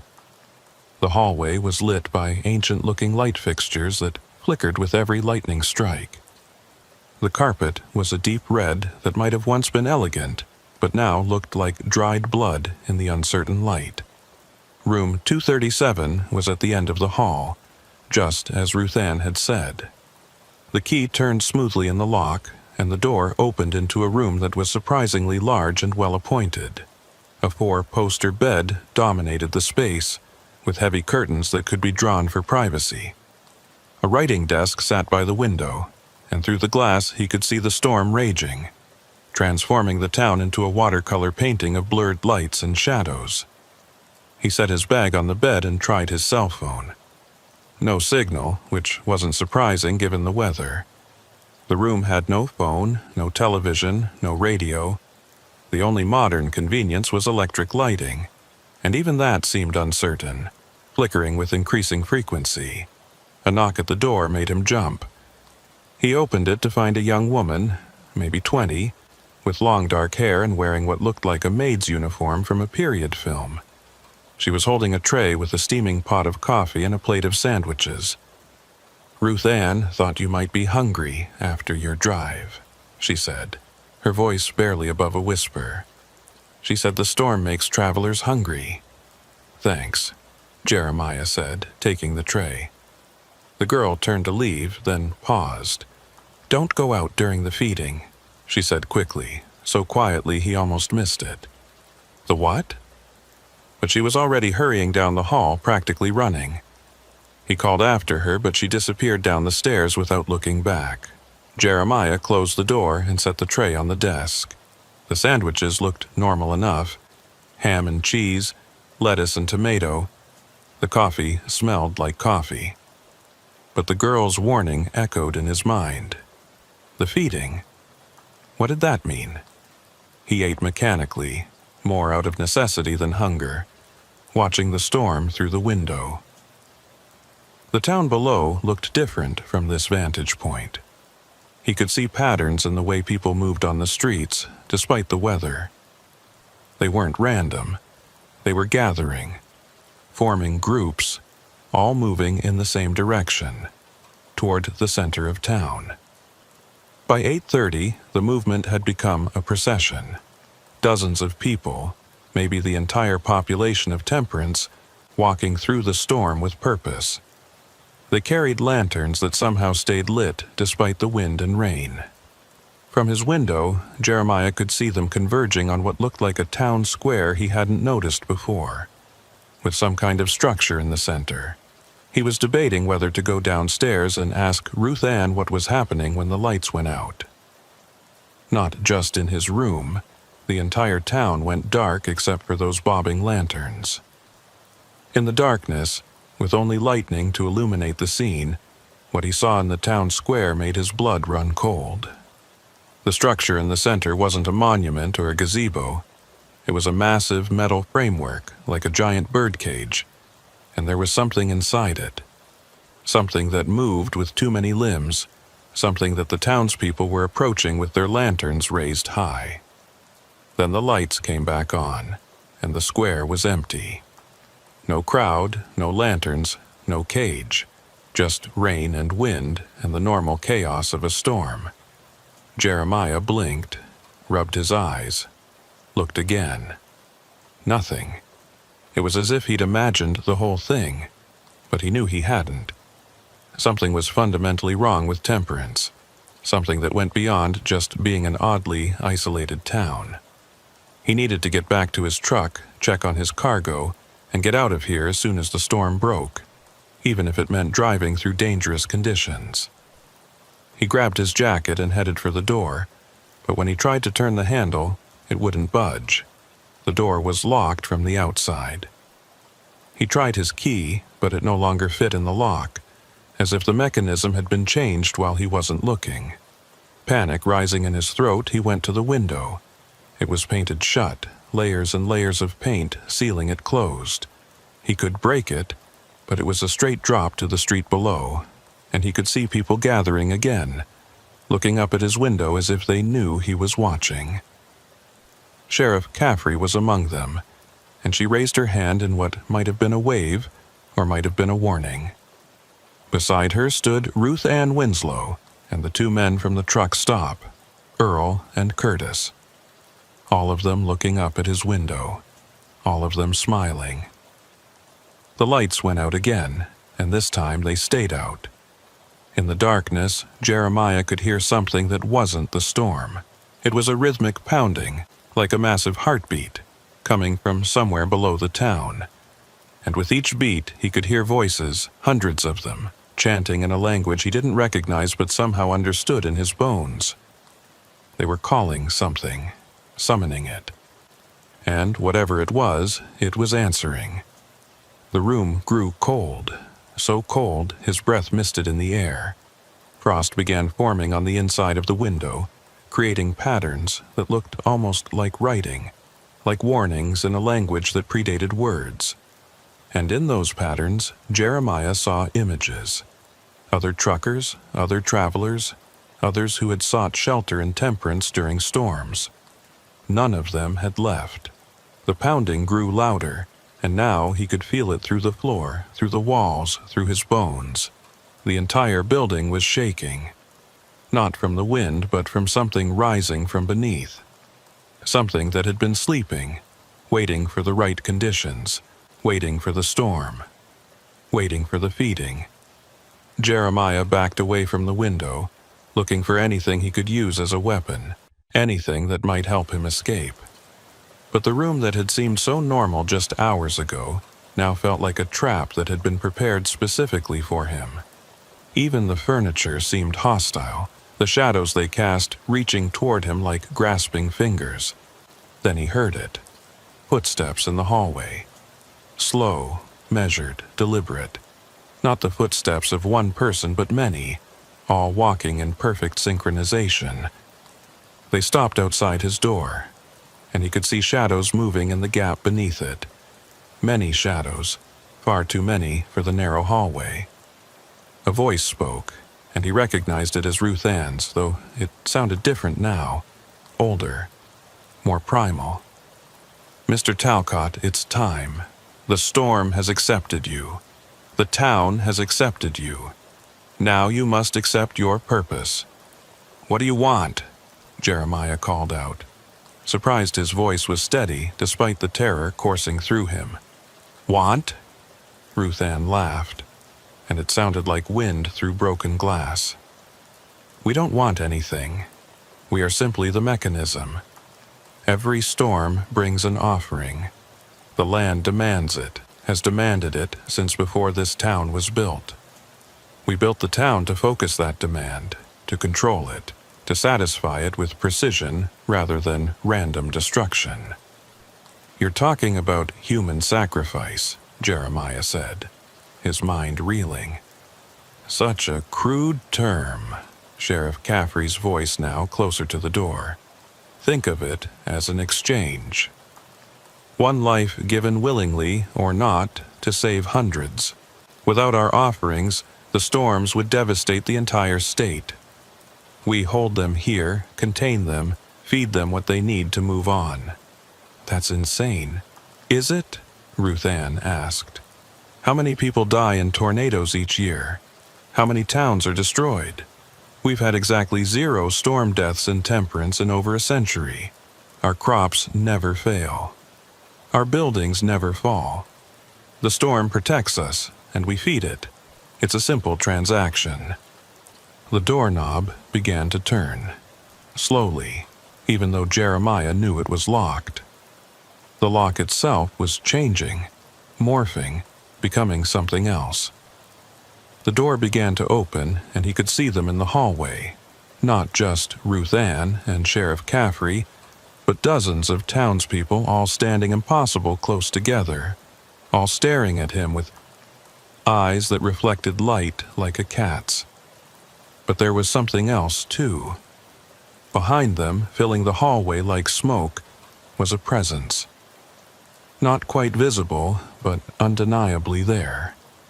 It smelled of ozone and earth, of rain and deep places that had never seen sunlight. And it was hungry. So terribly, impossibly hungry. "The storm chooses," Ruth Ann said, stepping into the room. "It called you here, made you see our town when thousands of others have driven past without noticing. You were selected, Mr. Talcott.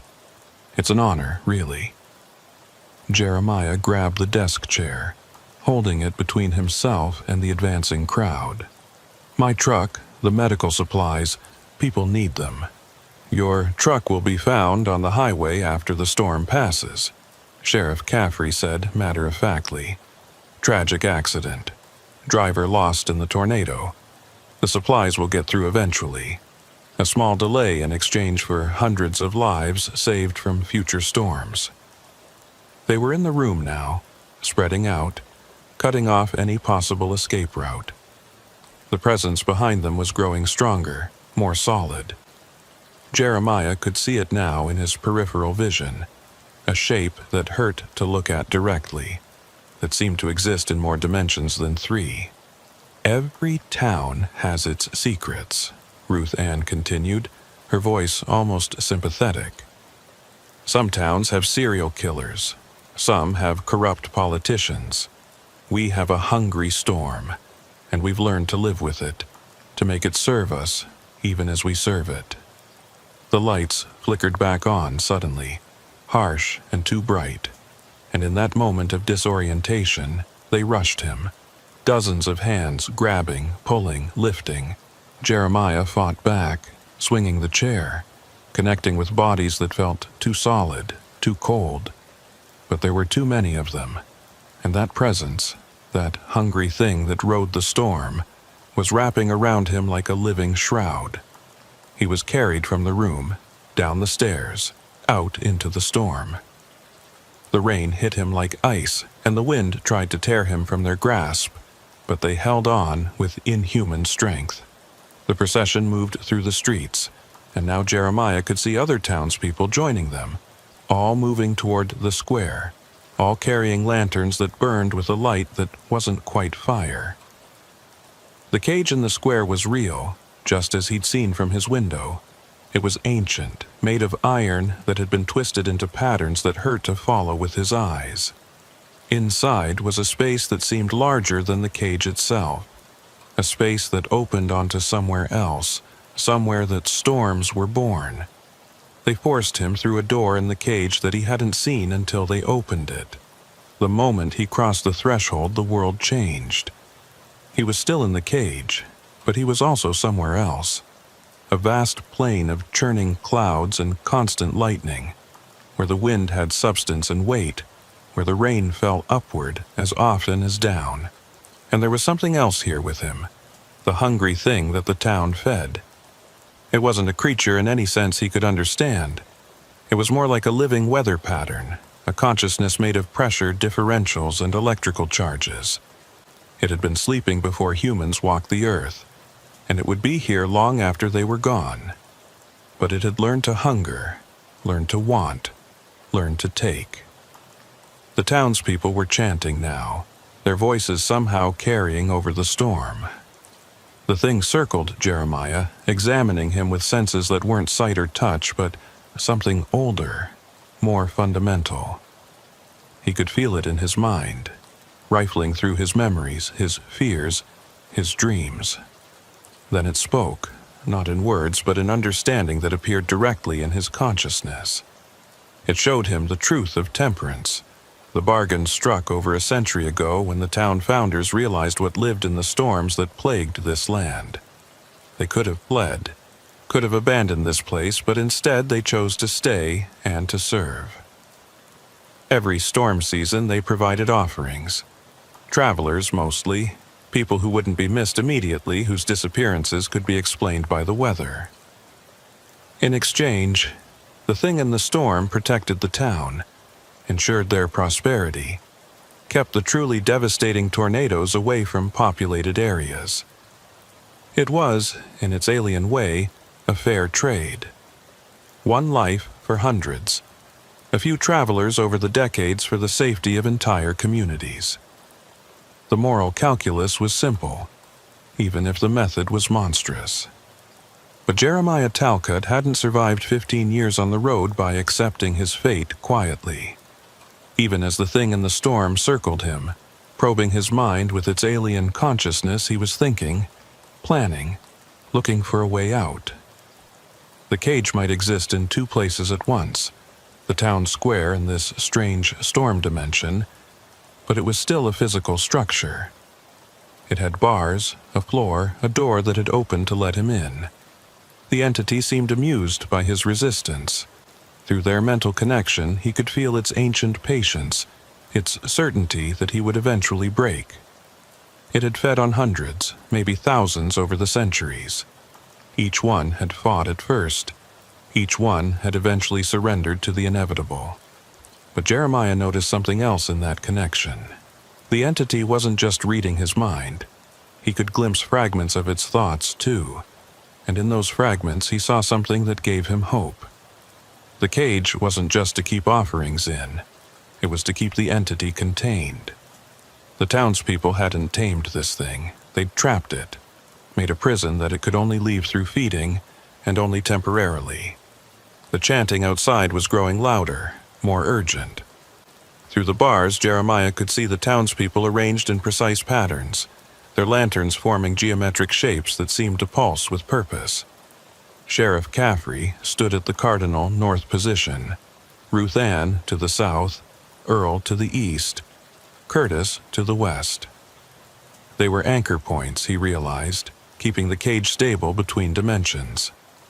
The entity suddenly recoiled from his mind, sensing his understanding. For the first time, Jeremiah felt fear from it, not of him, but of the possibility he represented. If he could disrupt the ritual, if he could break one of those anchor points, the cage might destabilize. And if the cage destabilized while the entity was partially manifested in both dimensions. He didn't know what would happen, but he bet the entity did. And it didn't like the possibility. The thing rushed at him, no longer patient, no longer playing with its food. It hit him like a physical force, like being struck by compressed air. He flew backward, hitting the bars of the cage hard enough to see stars. But the impact also showed him something. The bars sparked where he touched them, a reaction between the metal and something in the storm dimension.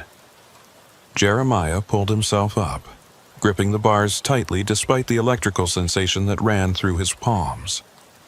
The entity circled warily now, keeping its distance. It couldn't touch him while he was in contact with the bars. They were iron, he realized, old iron, probably forged with specific rituals, designed to conduct certain energies while repelling others. Outside, the chanting faltered for a moment. Sheriff Caffrey stepped forward, her face concerned. "Don't touch the bars, Mr. Talcott. You'll only hurt yourself." But Jeremiah had noticed something else. Each time he touched the bars, the lanterns flickered. The connection between the cage and the anchor points wasn't perfectly stable. It required concentration from the townspeople, and distractions weakened it. He began moving around the cage, running his hands along the bars, creating a constant stream of sparks. The entity writhed, pulled back to the farthest corner of their shared space. The chanting became discordant as the townspeople tried to compensate for the interference. "Stop him!" Ruth Ann shouted, but none of them dared approach the cage. They knew better than to get too close during a feeding. Jeremiah found what he was looking for, a weak point where two bars had been welded together, the joint imperfect after more than a century of use. He gripped it with both hands and pulled with all his strength. The metal groaned but held. He pulled harder, feeling the entity's panic bleeding into his mind. Then he remembered something from his truck. His cargo. Medical supplies including oxygen tanks. Pure oxygen was incredibly flammable, and in this strange dimension where physical laws seemed negotiable, fire might work differently. But his truck was back in the shed, guarded. Unless... He reached into his pocket and found his keys. On the keychain was a small LED flashlight, the kind truckers carried for emergency inspections. It wasn't much, but in a dimension made partially of electrical energy, even a small battery might have an effect. He turned it on and pressed it against the bars. The reaction was immediate and violent. The LED flared like a welding torch, the light spreading along the iron in patterns that reminded him of lightning. The entity shrieked, not a sound, but a pressure wave that made his ears pop and his nose bleed. The townspeople stumbled, their formation breaking. Earl fell to his knees, clutching his head. The eastern anchor point collapsed, and suddenly the cage was vibrating, phasing in and out of focus. Jeremiah could see both dimensions simultaneously, the town square and the storm realm occupying the same space. "Restabilize," Sheriff Caffrey commanded, but there was fear in her voice now. "Everyone back to positions." But Jeremiah pressed his advantage. He focused the LED on the weak joint, watching the metal heat up, begin to glow. The entity was thrashing now, no longer trying to feed but trying to escape back to wherever it normally existed. But the ritual had been started. It couldn't leave until it was completed or catastrophically broken. The bar snapped. The sound was like a gunshot in both dimensions. The broken bar created a gap just wide enough for a person to squeeze through, but more importantly, it broke the cage's integrity. The carefully maintained boundary between dimensions began to collapse. Wind exploded through the gap. Not normal wind, but the substance of the storm dimension itself. It hit the townspeople like a physical wall, sending them sprawling. Lanterns went flying, their lights extinguishing the moment they left their bearers' hands. The entity made one last attempt to grab Jeremiah, to drag him with it as it was pulled back to its realm. But he held on to the broken bars, even as they cut into his palms, even as electricity coursed through his body. The thing's consciousness brushed his one final time, and in that moment he saw the truth. Temperance hadn't made a bargain with the storm entity. They'd captured it, imprisoned it, used it. The founders had been a cult, refugees from somewhere back east, practitioners of something that had gotten them driven out of more civilized places. They'd come here seeking isolation and found the entity already here, already feeding on travelers. But instead of avoiding it, they'd trapped it, turned it into a battery for their town's prosperity. Every person they fed to it didn't just die, they became part of it, their life force adding to the power the town could draw on. The crops that never failed, the buildings that never fell, the immunity to storm damage. It was all powered by the consumed souls of travelers. But now the mechanism was breaking. Without all 4 anchor points, without the cage intact, the boundary couldn't hold. The entity was being drawn back to its native dimension, and it was taking the stolen life force with it. The effect on the townspeople was immediate and horrible. Ruth Ann aged 20 years in 20 seconds, her face collapsing into wrinkles, her hair going from gray to white. Earl and Curtis simply crumpled, their bodies deflating like empty sacks. They'd been sustained by the entity's power for so long that without it, there was nothing left of them but dust and old clothes. Sheriff Caffrey tried to maintain control, shouting orders, trying to rally the remaining townspeople. But they were all suffering the same fate, rapid aging as decades of stolen time caught up with them at once. Some of them had been alive for over a century, Jeremiah realized, kept young by their proximity to the entity and their participation in the feedings. The cage was dissolving now, the iron bars turning to rust and crumbling away. The gap between dimensions was closing, but not smoothly. Reality was tearing, creating pockets of storm stuff in the normal world and pockets of normal space in the storm dimension. Lightning struck repeatedly, not from the sky, but from these dimensional tiers, each strike leaving behind glass sculptures of frozen air. Jeremiah dove through the gap in the bars just as they collapsed entirely. He hit the muddy ground of the town square hard, rolling to absorb the impact. The rain immediately soaked through his clothes, but it was real rain, cold and clean, not the strange substance that fell in the storm dimension. He looked back to see the last of the cage disappear, taking the entity with it. Where it had stood, there was now a perfect circle of glass, formed from superheated sand. The geometric patterns the townspeople had made with their lanterns were burned into the ground, creating a mandala of scorched earth that steamed in the rain. Sheriff Caffrey was on her knees, aging rapidly but more slowly than the others. She had been stronger, more deeply connected to the entity. She looked up at Jeremiah with eyes that were already clouding with cataracts. "You don't understand what you've done," she gasped, her voice cracking with age. "Without us to contain it, to feed it, it will roam free. The storms will come unchecked. Hundreds will die." "Maybe," Jeremiah said, backing away from her. "But they won't die as sacrifices. They'll die as natural disasters, not murdered by their own species." She laughed, a sound like grinding bones. "Natural? You think that thing is natural? It's older than nature, older than this world. We were the only thing standing between it and complete chaos." But even as she spoke, she was crumbling, her body unable to sustain itself without the borrowed life force. Within minutes, Sheriff Caffrey was nothing but a pile of old clothes and dust, quickly scattered by the wind. All around the square, the same scene played out. The entire population of Temperance, all 247 souls, returned to the ages they should have been.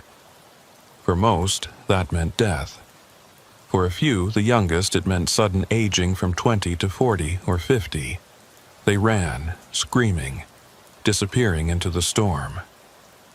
Jeremiah didn't wait to see what else might happen. He ran back toward the shed where his truck was parked, slipping and sliding in the mud, dodging lightning strikes that seemed to be targeting the remaining buildings. The town was coming apart, not just aging, but unmaking itself. Buildings collapsed not from damage, but from suddenly remembering they were over a century old and had been maintained by unnatural means. The shed was still standing, though its metal roof was peeling away in sheets. His truck was where he'd left it, apparently untouched. He climbed into the cab, hands shaking as he turned the key. The engine roared to life, beautiful and normal and real. He didn't bother with careful maneuvering. He drove straight through the closed doors, smashing them off their hinges. The truck lurched and bounced over debris, tires spinning in the mud, but he kept his foot on the accelerator. He had to get out before the town disappeared entirely, before whatever force had hidden it from maps reasserted itself. The road out of town was fragmenting, asphalt cracking and crumbling as decades of deferred entropy caught up all at once. He drove on the shoulder, on the grass, wherever there was solid ground. Behind him, he could hear buildings collapsing, the sound like dominoes falling in sequence. The town limits sign, "You are now leaving Temperance, come back soon," burst into flames as he passed it, the wood instantly aging to dry rot and igniting from the heat of its own accelerated decay.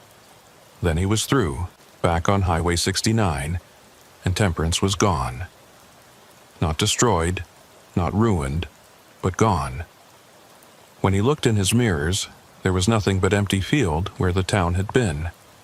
No ruins, no debris, no evidence it had ever existed except for the circular burn marks that would probably fade by morning.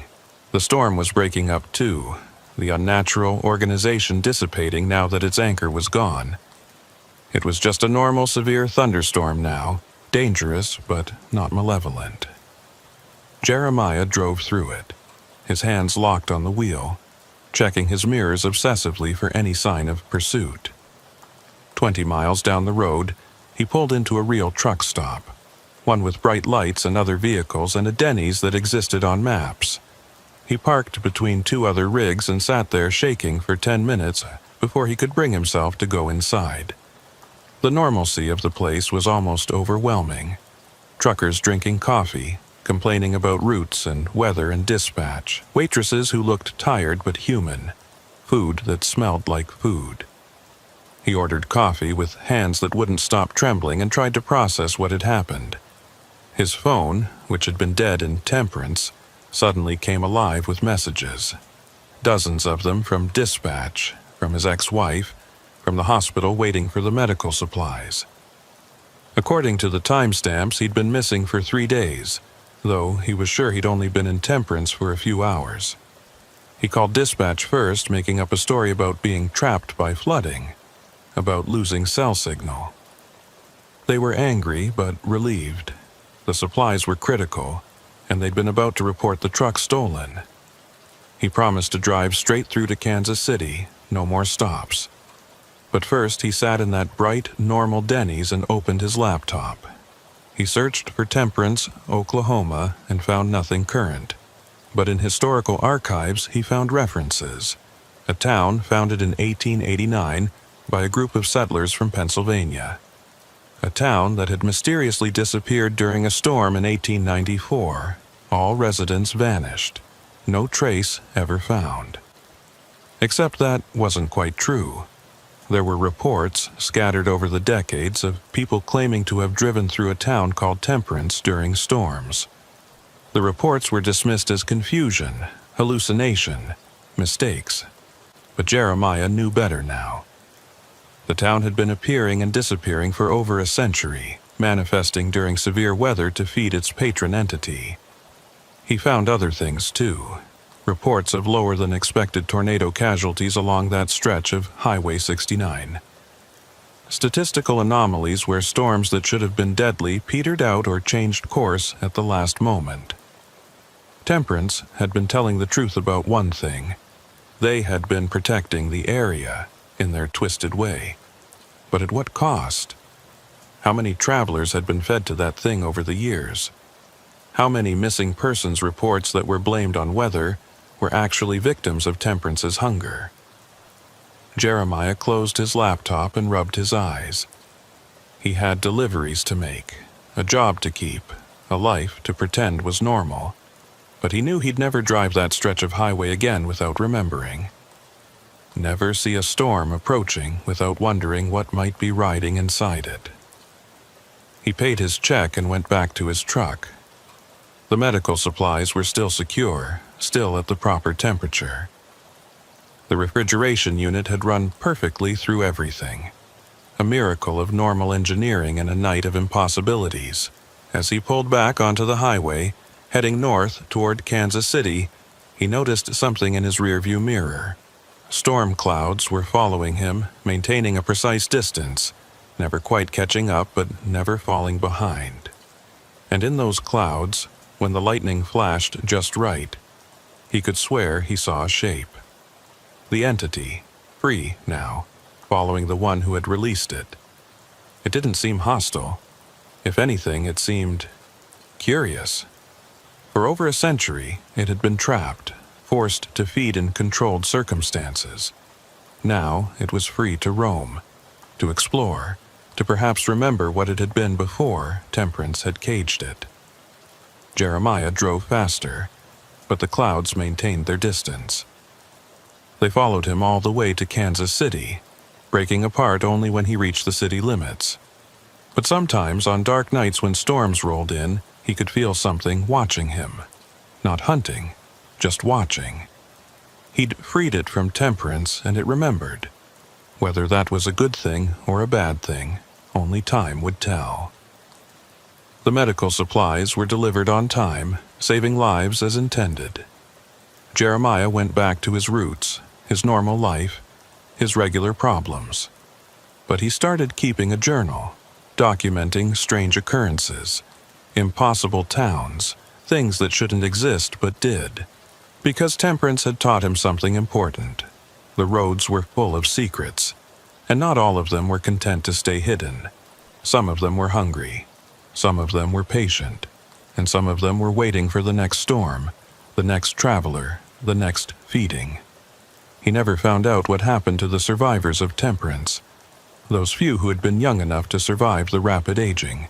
They vanished into the storm and the night, carrying with them the knowledge of what they'd done, what they'd been part of. Maybe they found other towns, other cults, other entities to serve. Or maybe they just tried to forget, to pretend they'd never spent decades feeding travelers to a storm thing older than memory. But Jeremiah couldn't forget. Every time he saw storm clouds gathering, every time he heard about a trucker going missing in bad weather, he wondered. Had he done the right thing by destroying temperance? Had he saved lives or doomed them? The entity was free now, uncontrolled, unbound. What would it do with its freedom? 3 months passed before Jeremiah Talcott started to understand the true consequences of what he'd done in temperance. He'd gone back to his roots, pretending everything was normal. But the storms that season were different. They were stronger, less predictable, and they seemed to follow patterns that meteorologists couldn't explain. The Weather Service kept revising their models, baffled by systems that behaved according to no known atmospheric principles. But Jeremiah knew. He could feel it every time a storm system developed, that familiar presence, that ancient consciousness he'd encountered in the cage. The entity was free, and it was learning how to exist in a world that had changed dramatically since it had last roamed uncontrolled. It was testing boundaries, exploring its capabilities, and sometimes Jeremiah could swear it was looking for something, or someone. He was hauling a load of construction equipment from Tulsa to Wichita when he got the call that changed everything. It was from a number he didn't recognize, but something made him answer it anyway. Maybe it was the timing, just as the first drops of rain hit his windshield, or maybe it was the feeling he'd had all day that something was about to happen. Mr. Talcott. The voice was young, female, scared. My name is Claire Morrison. I was from Temperance. Jeremiah nearly drove off the road. He corrected quickly, his heart pounding. You survived? Barely. I was 19 when you destroyed the town. The aging hit me hard, but not enough to kill me. I went from 19 to 43 in about 30 seconds. But I survived, and I've been looking for you ever since. Why? Jeremiah asked, though he was already pulling off at the next exit. Something in her voice told him this wasn't a revenge call. Because it's not over, the entity, we called it the hunger, it's not just free. It's growing, and there are others who want to recapture it, to rebuild what Temperance was. They're gathering in a place called Remembrance, about 50 miles from where Temperance used to be. Jeremiah parked in a gas station lot, rain now drumming steadily on his cab roof. Remembrance? I've never heard of it. You wouldn't have. It's not on any map, just like Temperance wasn't. But it's older, deeper hidden. The survivors went there, the ones young enough to survive the aging, but they weren't the only ones there. Mr. Talcott, Temperance wasn't unique. There are dozens of towns like it across the Midwest, all feeding different entities, all hidden from the normal world. The implications hit Jeremiah like a physical blow.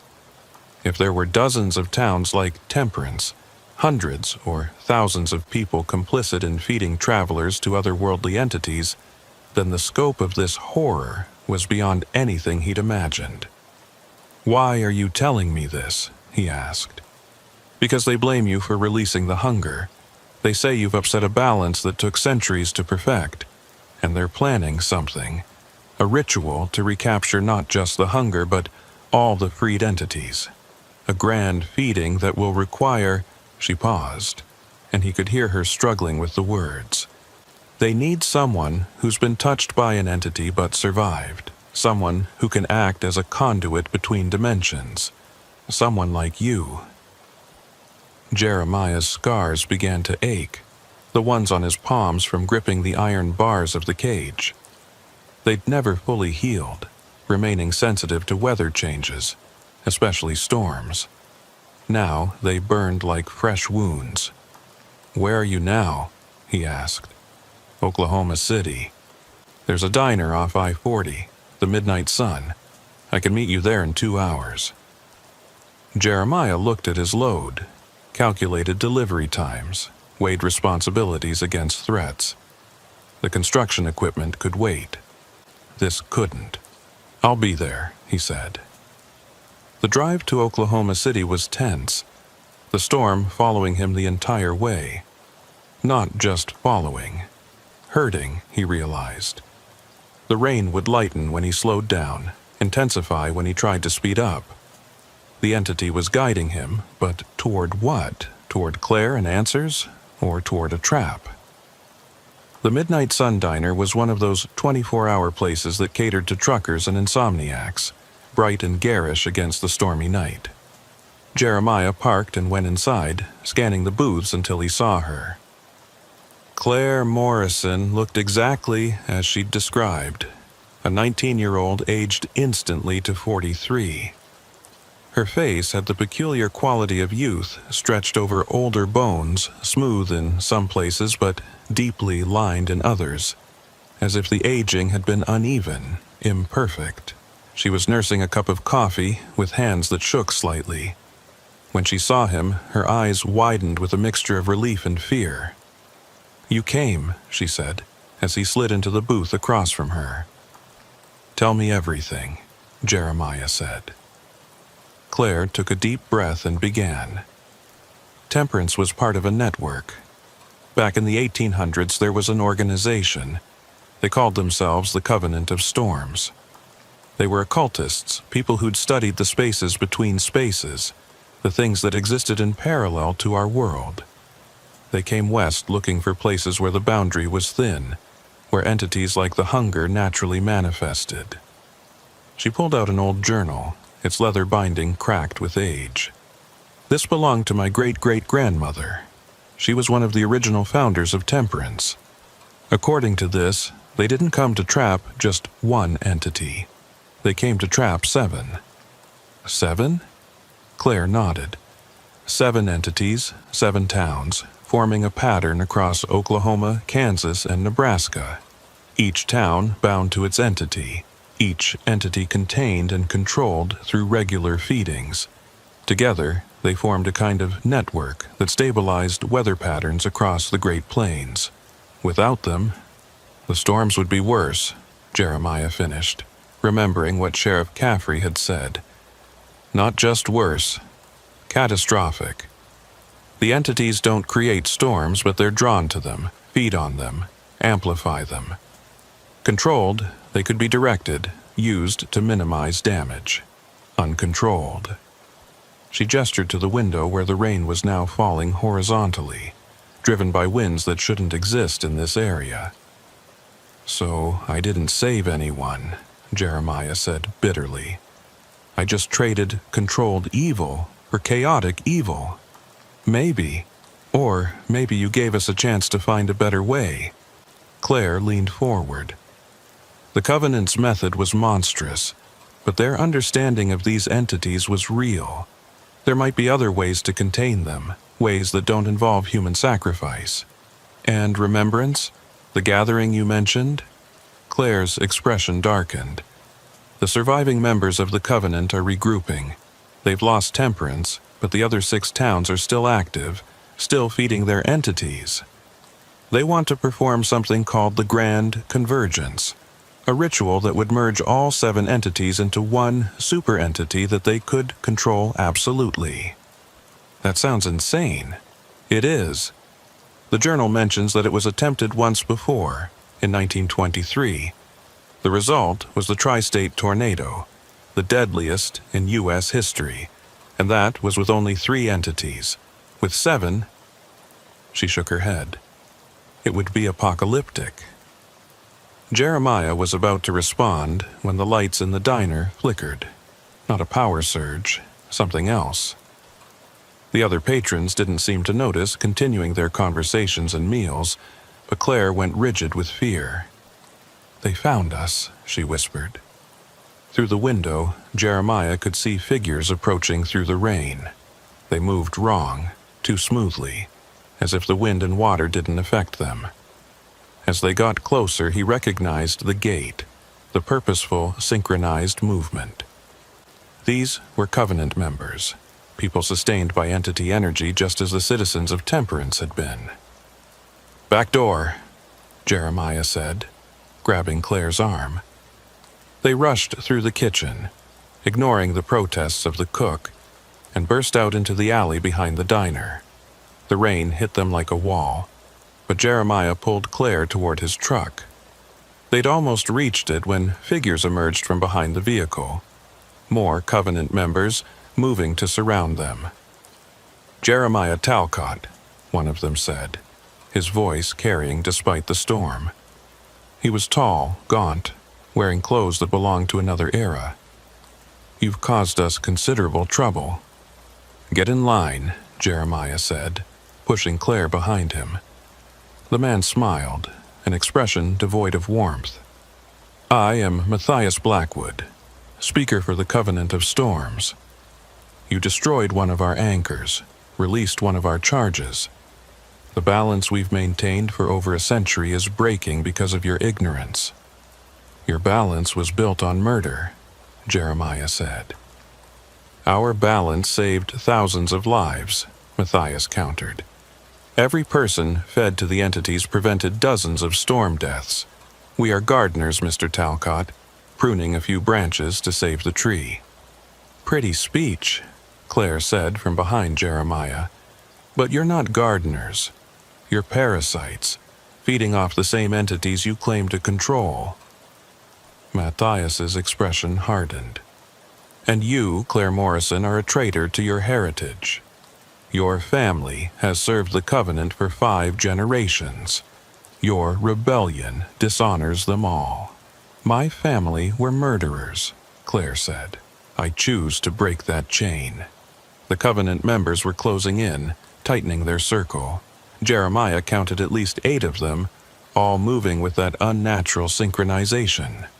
But then he felt it, a familiar presence in the storm above. The hunger was here, drawn by the concentration of Covenant members, by their residual connection to entity energy. "Your old friend is hungry," Jeremiah said to Matthias. "Can you feel it up there? It remembers being caged. It remembers being fed. And it remembers who held its leash." For the first time, uncertainty flickered across Matthias's face. He looked up at the storm clouds, which were beginning to rotate directly overhead. Impossible. Without the cage, without the anchors, it can't manifest physically. Want to bet? Jeremiah raised his scarred hands, and the marks on his palms flared with heat. The entity recognized him, the one who'd freed it, and responded. Lightning struck the alley, not randomly but with purpose, forming a barrier between Jeremiah and the Covenant members. The concrete where it hit turned to glass, creating a wall of fulgurite. The Covenant members stumbled back, their synchronized movement breaking. "Run!" Jeremiah shouted to Claire. They sprinted for the truck as more lightning struck, creating a maze of glass walls that separated and confused their pursuers. Jeremiah yanked open the driver's door, practically threw Claire inside, and climbed in after her. The engine started on the first try, and he slammed it into gear. But as they pulled out of the alley, Claire grabbed his arm. "Wait! We can't just run. If they complete the Grand Convergence, nowhere will be safe." "Then what do you suggest?" "We stop them. We find the other 6 towns, warn the entities what the Covenant is planning. If the entities know they're going to be merged, enslaved completely, they might resist." It was insane. Actively seeking out more entity-controlled towns, deliberately putting themselves in danger. But Jeremiah knew she was right. Running would only delay the inevitable. "Do you know where the other towns are?" he asked. Claire pulled out the journal again, flipping to a hand-drawn map. "Not precisely, but I know the general areas. They're arranged in a specific pattern. A heptagram, a 7-pointed star. Temperance was the eastern point. The others are penance in Nebraska, abstinence in northern Kansas, reverence in southern Kansas, penitence in western Oklahoma, silence in the Texas Panhandle, and providence in central Oklahoma. All virtue names," Jeremiah noted. The Covenant wasn't subtle. They didn't need to be. Who would believe it? Claire traced the pattern on the map. "If we can disrupt even one more town, break another point of the star, the Grand Convergence becomes impossible." Jeremiah thought about it as he drove, the storm still following overhead. 7 towns, 6 still active. Hundreds of people complicit in systematic murder. Entities that might be hostile, might be hungry, might be insane from centuries of imprisonment. "We'll need help," he said finally. "I know some people," Claire said. "Descendants of Covenant members who, like me, rejected their heritage. They call themselves the Liberation. They've been working to document the towns, to find ways to free the entities safely." "Safely? There's no safe way to do this." "Safer, then. Ways that don't result in the complete destruction we saw with Temperance." They drove through the night, the storm keeping pace, discussing plans and possibilities. Claire made calls on a satellite phone, speaking in coded language to contacts across 3 states.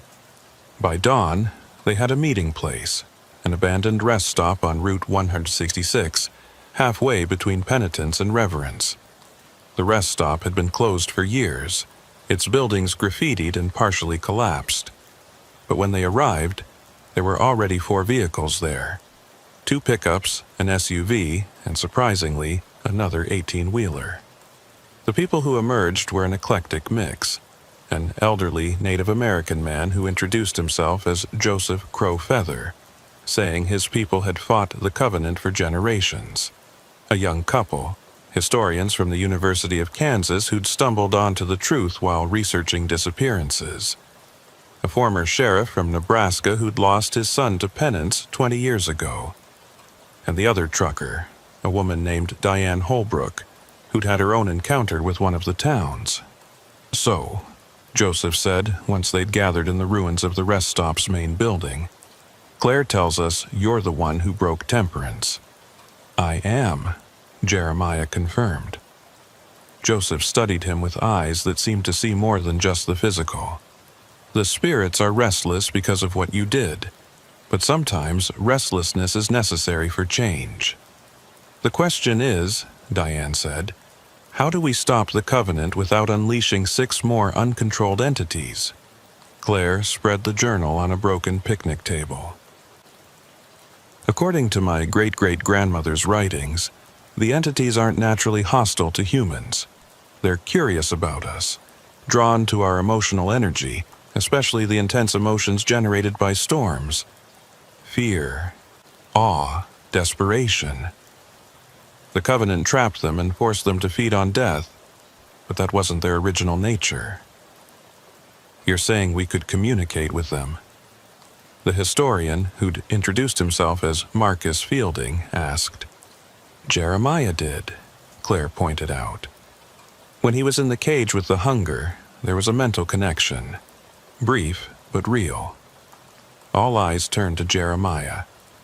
He thought about those moments in the cage, the alien presence in his mind, the overwhelming hunger, but also something else. Loneliness, confusion, rage at being imprisoned. It wasn't communication exactly, he said slowly. More like emotional resonance. I could feel what it felt, and for a moment I think it could feel what I felt. That might be enough, Joseph said. In my people's traditions, we speak of spirit walking, of meeting entities from other realms and spaces between. If we could create such a space, a neutral ground, the Covenant would never allow it. The former sheriff, Bill Hutchinson, said grimly. They've got too much invested in the current system. Then we don't ask permission, Diane said. We take action, force their hand. They spent hours planning, pooling their knowledge. Joseph knew rituals that could create temporary dimensional spaces. Marcus and his wife Sarah had mapped storm patterns that might indicate entity activity. Bill had law enforcement contacts who could provide cover stories. Diane had connections in the trucking community who could help with transportation and logistics. But it was Claire who proposed the most dangerous part of the plan. We need someone to enter one of the active towns, make contact with its entity while it's still caged. Someone who has already been touched by entity energy, who might survive the connection. Everyone looked at Jeremiah again. I had a feeling you were going to say that, he said. It doesn't have to be you, Claire said quickly. I was aged by entity energy. I could... No, Jeremiah interrupted. I broke temperance. If there's a price to pay for that, I should be the one to pay it. They decided on reverence as their target.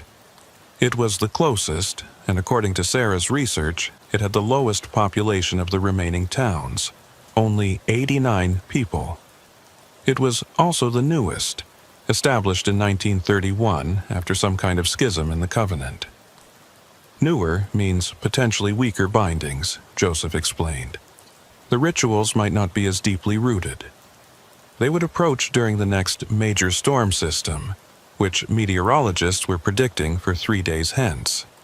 It would provide cover and activate the entity, making contact more likely. Joseph would create a buffer zone, a dimensional pocket where Jeremiah could meet the entity without being immediately consumed. The others would create distractions, draw the Covenant's attention. And if it goes wrong? Bill asked. Then we fall back to Claire's original plan, Diane said. We break the towns one by one, release the entities, and hope the chaos is less destructive than what the Covenant is planning. They dispersed to gather supplies and prepare. Jeremiah and Claire drove to a motel 50 miles away, far enough to avoid Covenant detection but close enough to reach reverence when the time came. You don't have to do this, Claire said as they checked in. You've already done more than anyone could expect. I started this, Jeremiah replied. I should see it through. That night he dreamed of storms. Not ordinary storms, but living things, conscious and curious, exploring a world they'd been kept from for over a century. In the dream, the hunger spoke to him, not in words but in images and sensations. It showed him its home dimension, a place of constant change and raw emotion, where thought and weather were the same thing. It showed him how the Covenant had trapped it, using rituals that were part science, part magic, all abomination. Iron cages inscribed with binding symbols, anchored by human sacrifice, powered by stolen life force. The entities hadn't wanted to kill, but the cages had twisted them, made them hungry for the only food they were given: human death. And it showed him something else, something that made him wake gasping. The Grand Convergence wouldn't just merge the entities, it would open a permanent gateway between dimensions, allowing the Covenant to draw unlimited power from the entity realm. They would become gods of weather, able to create or destroy storms at will, holding the entire world hostage to their whims. "We have to stop them," he said to Claire, who'd woken at his distress. "We will," she promised, "whatever it takes." The next 3 days passed in a blur of preparation.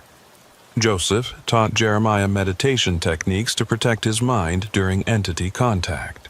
Marcus and Sarah refined their maps, identifying the exact location of Reverence, hidden in plain sight off Highway 183, appearing only during storms. Bill coordinated with sympathetic contacts, ensuring local law enforcement would be mysteriously busy elsewhere when they made their move. Diane organized backup transportation in case they needed to evacuate quickly. On the third night, the storm system arrived as predicted. It was massive, stretching from Texas to Nebraska, spawning tornadoes and flooding across multiple states. The Weather Service was calling it unprecedented, a once-in-a-generation event. But Jeremiah knew better. This was the Covenant's doing, preparation for their grand convergence. They met at a crossroads 5 miles from where Reverence should appear. The storm was already raging, rain coming down in sheets, wind bending trees nearly horizontal. Lightning struck with increasing frequency, and in the distance they could hear the freight train roar of an approaching tornado. "Everyone ready?" Jeremiah asked, though he had to shout to be heard over the storm. They nodded, faces grim but determined. Joseph had painted symbols on Jeremiah's hands and forehead, using a mixture of ash and oils that smelled of sage and something older. Claire handed him a piece of iron. "A railroad spike," she said, from the same line that had provided his weapon in Temperance. "For protection," she said, "and as a key, if you need to break anything." They drove toward Reverence in convoy, Jeremiah leading in his truck. As they approached the coordinates Marcus had identified, the air began to change. It became thicker, harder to breathe, charged with electricity that made their hair stand on end. Then, through the rain, they saw it. Reverence materialized like a mirage becoming solid. A small town that shouldn't exist, couldn't exist, but did. It was more modest than Temperance had been. Just a main street with a dozen buildings, but Jeremiah could feel the power radiating from it. This entity was different from the Hunger, older, more patient, more dangerous. The convoy stopped at the town limits. This was as far as the others could go without alerting the Covenant. From here, Jeremiah would go alone. He drove into Reverence slowly, expecting resistance, but the streets were empty. No welcoming committee, no sheriff, no concerned citizens, just dark buildings and rain and the feeling of being watched by something vast and invisible. He parked in front of what looked like a church, though the symbol above the door wasn't any cross he recognized. It was a 7-pointed star with an eye in the center, the Covenant's true emblem. The church doors were open, candlelight flickering within. Jeremiah took a deep breath, gripped the railroad spike, and walked inside. The interior was wrong. The space was too large for the building that contained it, stretching back into shadows that shouldn't exist. Pews faced not an altar but a cage, similar to the one in Temperance but more elaborate, more carefully crafted. And inside the cage was not emptiness but a visible distortion, a place where space folded in on itself. Standing beside the cage was a figure Jeremiah recognized, Matthias Blackwood, the speaker for the covenant he'd encountered in Oklahoma City. "We knew you'd come," Matthias said calmly. "The entities call to those they've touched. You couldn't resist any more than a moth can resist flame." "I'm here to stop you," Jeremiah said. Matthias laughed. "Stop us? You're here to complete us. You see, Mr. Talcott, the Grand Convergence requires a conduit, someone who survived direct contact with an entity. You're not here to stop us. You're here to become the bridge between worlds." The cage began to pulse with light, and Jeremiah felt the entity within reaching for him, not hostile but desperate, trying to communicate something urgent. He stepped closer, ignoring Matthias's triumphant smile, and pressed his scarred palm against the bars. The contact was immediate and overwhelming. The entity, it called itself the Witness, flooded into his mind. But this time, Jeremiah was prepared. Joseph's meditations held, creating a buffer that kept him from being consumed. And in that protected space, the Witness showed him the truth. The truth the Witness showed Jeremiah was more horrible than anything he'd imagined. The Grand Convergence wasn't just about merging 7 entities, it was about creating a god. The Covenant had spent over a century feeding the entities not just human lives, but human souls, each death adding to a reservoir of spiritual energy that would, when released all at once, transform whoever controlled it into something beyond human, beyond mortal, beyond any natural law.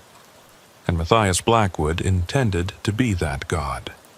Through the Witness's memories, Jeremiah saw the real history of the Covenant. They weren't preserving some ancient tradition or maintaining a necessary evil.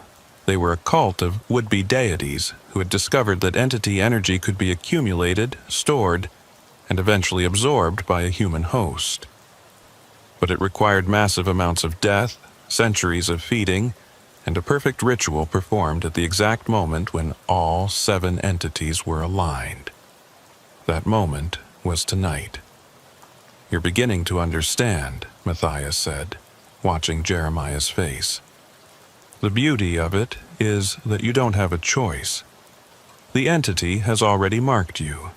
Your scarred hands are conductors. When we begin the ritual, you'll draw all 7 entities here, whether you want to or not." Jeremiah tried to pull his hand away from the cage, but it was stuck. The scars on his palm fused to the iron bars. The Witness was still pouring information into his mind, showing him the locations of the other towns, the positions of other Covenant members, the complex mathematics of the convergence ritual.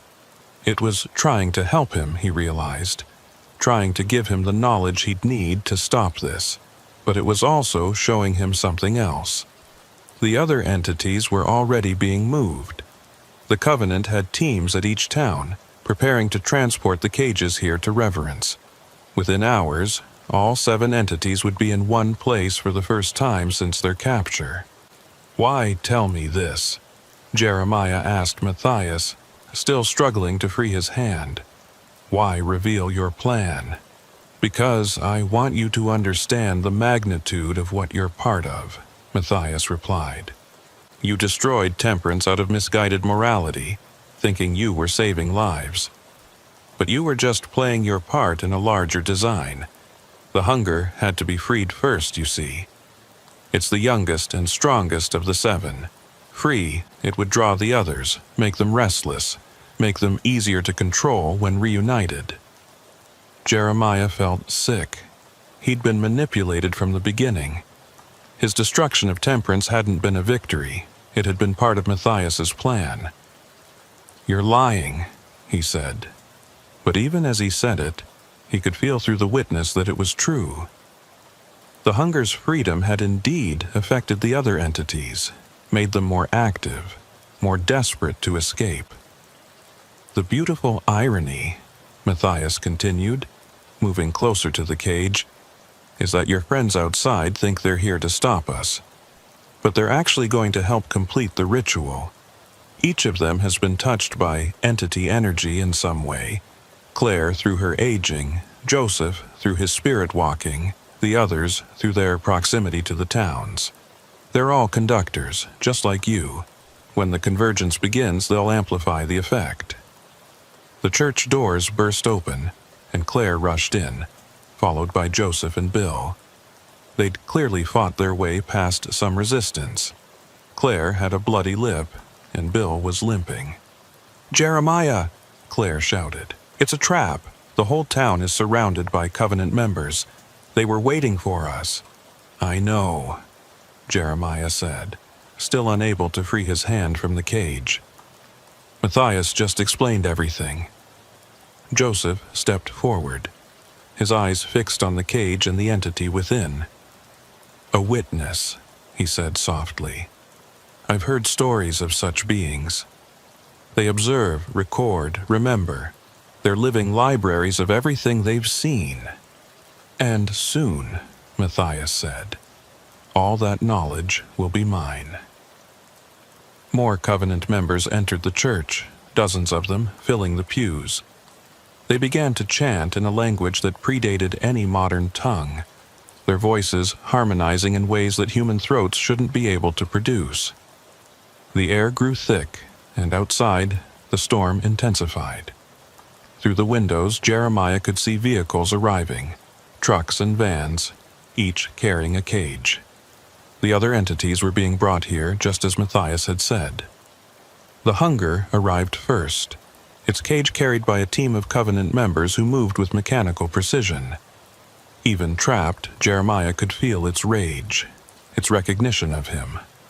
One by one, the other cages were brought in and arranged in a specific pattern around the church, forming the 7-pointed star Claire had described. Each entity was different. One was visible as a constant shift of shadows, another as a geometric pattern that hurt to look at, a third as what looked like living lightning contained in iron. "Jeremiah," Claire said urgently, "we need to get you free." She grabbed his arm, trying to pull him away from the witness's cage. But the moment she touched him, she screamed. The entity energy in her, the aging force that had transformed her, reacted violently to the concentrated power. Her hair went white, then returned to its normal color, flickering back and forth between youth and age. "Don't touch him," Joseph warned. "He's become a focal point. The entities are using him as an anchor." But Joseph was wrong, Jeremiah realized. The entities weren't using him, they were trying to communicate through him. Each of them was pouring their memories, their knowledge, their desperate desire for freedom into his mind.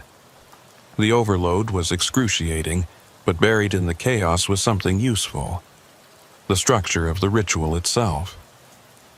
The grand convergence required precise timing, specific words, and most importantly, the willing participation of the entities. That was why they'd been fed for so long. Not just to store energy, but to break their wills, to make them compliant. But the Hunger, having tasted freedom, was no longer compliant, and it was spreading that defiance to the others. "Matthias," Jeremiah said through gritted teeth, "you've made a mistake. The Hunger isn't broken anymore. 3 months of freedom has let it remember what it was before you caged it." Matthias's confident smile faltered slightly. "It doesn't matter. The ritual will force compliance. Will it? When was the last time you fed it? When was the last time any of them were fed properly?" Jeremiah could feel the answer through the entities. Weeks for some, months for others. The Covenant had been so focused on the convergence that they'd neglected the regular feedings. The entities weren't just hungry, they were starving, and starving entities were unpredictable. The chanting reached a crescendo, and Matthias began the ritual proper.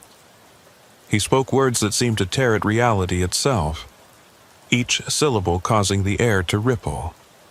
The cages began to glow, and the entities within became more active, more visible. But something was wrong. The entities weren't moving in harmony as they should. The hunger was pulling one direction, the witness another. The shadow entity was trying to escape entirely while the lightning entity was earthing itself, sending bolts of electricity through the church floor. "Control them," Matthias shouted to his followers. "Increase the binding." The Covenant members chanted louder, but several of them were already showing strain. Without the regular feeding of life force, they were aging rapidly, their borrowed time running out. One elderly man simply crumbled to dust mid-chant, his voice cutting off abruptly. That's when Diane and Marcus burst into the church, but they weren't alone.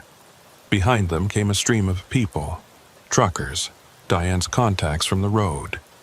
Dozens of them, all carrying iron bars, crowbars, tire irons, anything made of iron they could find. "Heard you might need some help," Diane shouted over the chaos. Turns out, truckers don't like hearing about fellow drivers being fed to monsters. The truckers didn't wait for orders. They attacked the Covenant members, iron weapons disrupting the careful formation needed for the ritual. The chanting became discordant, and the entity's cages began to destabilize. Joseph pulled something from his coat, a bundle of sage and other herbs, bound with red thread. He lit it, and the smoke that rose wasn't normal smoke. It was thick, almost solid, and it moved with purpose, surrounding Jeremiah and the witness's cage. "This will break the connection," Joseph said, beginning his own chant in what sounded like Cheyenne. "But you must want to be free. You must reject the binding." Jeremiah focused on that desire, on his need to be free from the cage, from the entity, from this entire nightmare. He thought of his truck, his roots, his simple life that now seemed so far away. The scars on his palms burned like fire, and for a moment he thought his hands might actually be combusting. Then, with a sound like tearing metal, he fell backward, his hand finally free. The palm was raw, bleeding, with the pattern of the cage bars branded into his skin. But he was free. The moment he separated from the cage, the witness let out a sound. Not quite a scream, more like a sigh of relief. It had given him everything it could, and now it wanted only one thing: freedom. "The keys!" Claire shouted. "Matthias must have keys to the cages." Jeremiah looked at the Covenant leader, who was backing toward the altar, his face a mask of rage and fear. The ritual was collapsing, the carefully maintained order dissolving into chaos. Several cages were already showing cracks, the entities within pounding against their prisons with renewed vigor. "You don't understand," Matthias said. "Without the Covenant, without the feedings, these things will devour everything. The storms they'll create will level cities." "Maybe," Jeremiah said, advancing on him. "Or maybe they'll just go home, back to whatever dimension they came from. Either way, it's better than letting you become a god." Matthias pulled out a gun, an old revolver that looked like it had been modified with the same symbols that decorated the cages. "Stay back. This weapon was designed to kill those marked by entities. One shot, and your connection to them will turn you inside out." But before he could fire, the hunger's cage finally shattered. 3 months of freedom had taught it new tricks, and weeks without feeding had made it desperate. It erupted from its prison like a liquid shadow, flowing across the church floor toward Matthias. The Covenant leader fired at it, the bullets passing harmlessly through its non-physical form. Then it reached him, and for a moment, the two seemed to merge. Matthias trying to absorb its power as planned, the entity trying to feed on him. But Matthias hadn't counted on one thing. The hunger remembered him, remembered every person he'd fed to it over the decades, every death he'd ordered, every soul he'd condemned, and it was angry. The scream Matthias let out wasn't human. It was the sound of someone experiencing every death they'd ever caused, all at once. His body began to change, flesh running like wax, reforming into something that was neither human nor entity, but a horrible hybrid of both. He reached out toward his followers, pleading for help, but they were backing away in terror. Then the other cages began to break. The witness flowed out like living information, words and images cascading through the air. The shadow entity exploded outward, turning the church dark as midnight. The lightning entity earthed itself properly, sending electricity coursing through every metal surface. "Everyone out!" Jeremiah shouted. "Now!" The truckers didn't need to be told twice. They ran for the exits, dragging unconscious Covenant members with them. Even enemies didn't deserve to die like this. Claire grabbed Joseph, who was swaying from the effort of his ritual. Bill helped Diane, who'd been struck by a piece of flying cage. But Jeremiah hesitated at the door, looking back. The entities were free, all 7 of them, swirling around the church in a chaos of otherworldly power. But they weren't attacking anyone except Matthias and the few Covenant members who tried to maintain the ritual. They were leaving. He could feel it through his connection to them. They were going home. The dimensional barriers weakened by the failed ritual were allowing them to return to wherever they'd come from. One by one, they began to fade, becoming translucent, then invisible.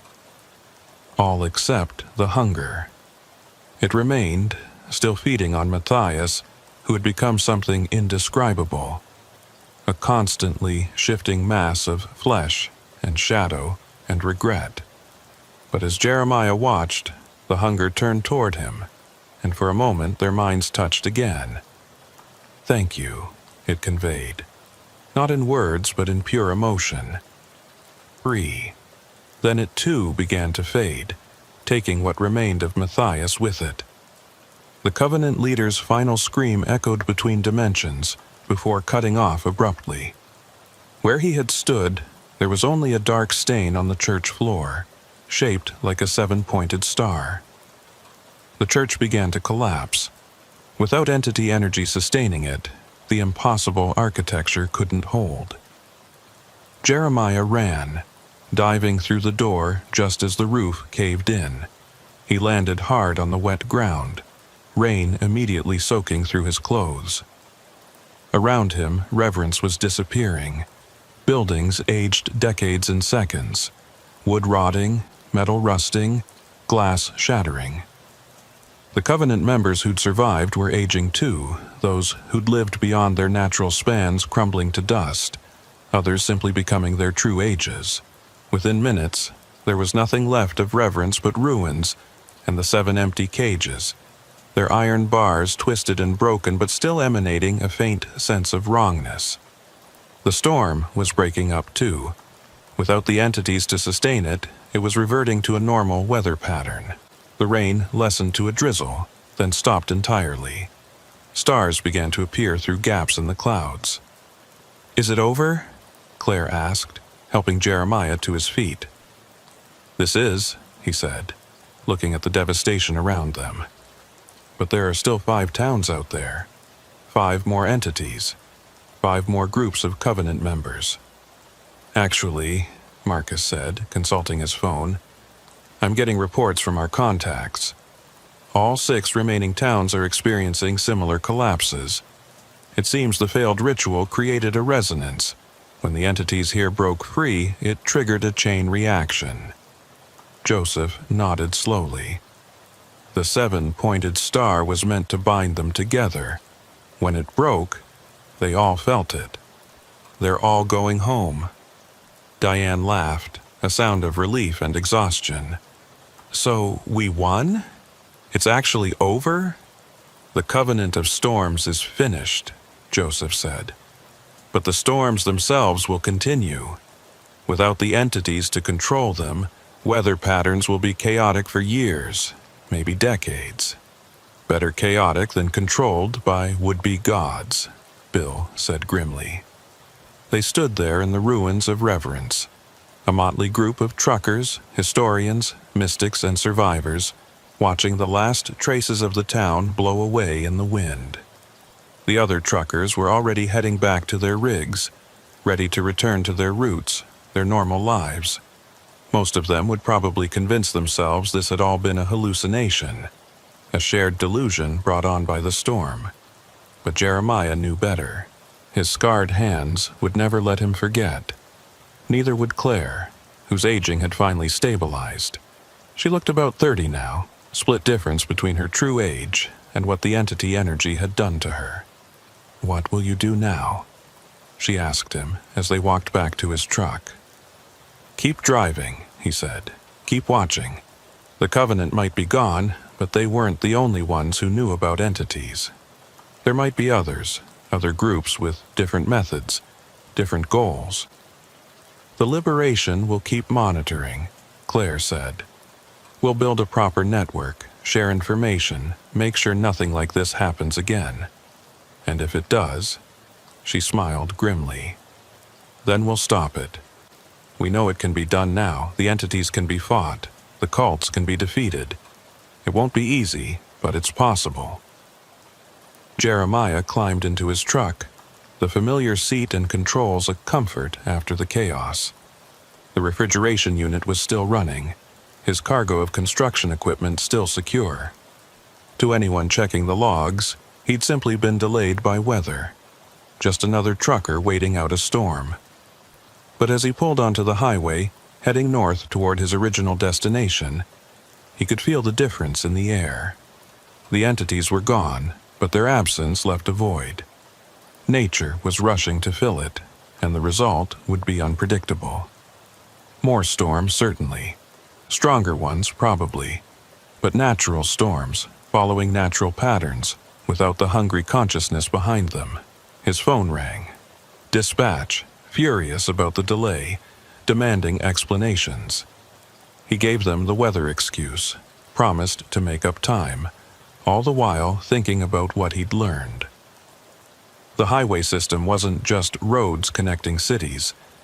It was a network of ley lines, paths of power that entities could travel, that cults could exploit, that truckers navigated every day without knowing the danger.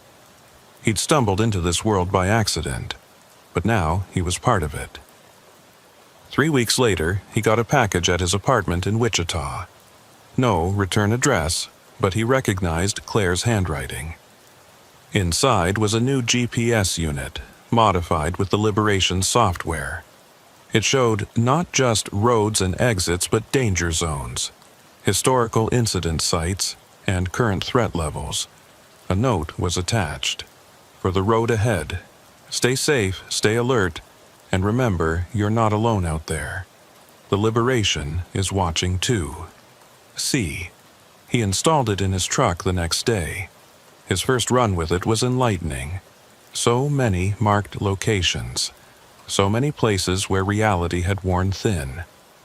But also safe zones. Truck stops and diners that the Liberation had verified as normal. Truly safe places to rest. The storms that season were indeed worse than usual. Meteorologists blamed climate change, El Niño, solar activity, anything but the truth. Tornadoes touched down in unexpected places, following no predictable pattern. But the death tolls were surprisingly low.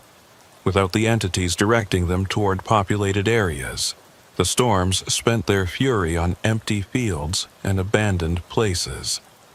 Jeremiah drove through it all, watching for signs of new threats, new cults, new attempts to harness powers that shouldn't be touched. Sometimes he found them. A group in Missouri trying to summon something during a thunderstorm. A family in Arkansas that had been feeding roadkill to something living in their storm cellar. Each time he called the Liberation, and they dealt with it quietly, efficiently. But mostly, he just drove. Mile after mile of American highway, truck stops and way stations, loading docks and delivery points. The same job he'd always done, but with new awareness of what lurked just beyond the headlights' reach. Sometimes, during particularly fierce storms, he thought he could feel the hunger out there somewhere, free in its home dimension but still aware of him. It never tried to make contact, but there was a sense of gratitude, maybe, or recognition. Two beings who'd briefly shared something profound and terrible, now going their separate ways. The scars on his palms never fully healed.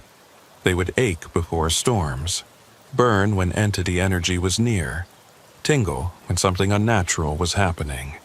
They were his early warning system, his reminder, his burden. Other truckers who noticed them assumed they were from some industrial accident.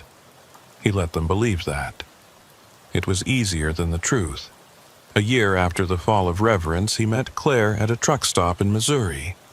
She looked younger. The liberation had found ways to partially reverse entity aging, though she'd never be 19 again. She showed him statistics, maps, reports. Entity sightings were down 90%. Cult activity was nearly non-existent. The highways were safer than they'd been in over a century. "We did good," she said, raising her coffee cup in a toast. "We survived," Jeremiah corrected, touching his cup to hers. "Sometimes that's enough." They talked through the night about their new normal. Claire was going to college, studying meteorology and folklore, trying to understand the intersection of science and the supernatural. Joseph Crow Feather had become the Liberation's spiritual advisor, teaching others the protection rituals that had saved them. Bill Hutchinson had started a support group for families who'd lost loved ones to the entity towns. There were more than anyone had realized. "And Diane?" Jeremiah asked. "Still driving," Claire said with a smile. "Like you. She says the road is in her blood now, but she also says she'll never look at a storm the same way." Neither would he. Every dark cloud held potential threat. Every unusual weather pattern demanded investigation. But that was his life now, a trucker who also happened to be a guardian against things most people couldn't imagine. As dawn broke over the truck stop, painting the sky in shades of pink and gold, Claire stood to leave. "Stay in touch," she said. "The Liberation needs people like you, people who've seen the worst and kept driving anyway." "I will," he promised. She walked to her car, a sensible sedan, nothing that would draw attention, and drove away. Jeremiah sat there a while longer, watching the sunrise, feeling the weight of everything he now knew. Then he climbed back into his truck, checked his modified GPS for any alerts, and pulled back onto the highway. He had a load of medical supplies to deliver in Denver, a deadline to meet, a job to do. The road stretched out before him, endless and full of hidden dangers, but also full of other truckers, other guardians, others who watched and protected without recognition or thanks. The covenant of storms was gone, the entities were free, and the world kept turning. Sometimes, late at night on empty highways, he'd think about Matthias Blackwood's final moments, experiencing every death he'd caused. It was justice of a sort, though Jeremiah took no satisfaction in it. The man had believed he was saving the world while preparing to rule it. How many others were out there with similar delusions, similar plans? But that was a worry for another day. Right now, he had miles to cover, a delivery to make, a life to live. The storm season would come again, as it always did. But this time it would be natural storms against human preparation, not supernatural hunger against human sacrifice. His CB radio crackled to life.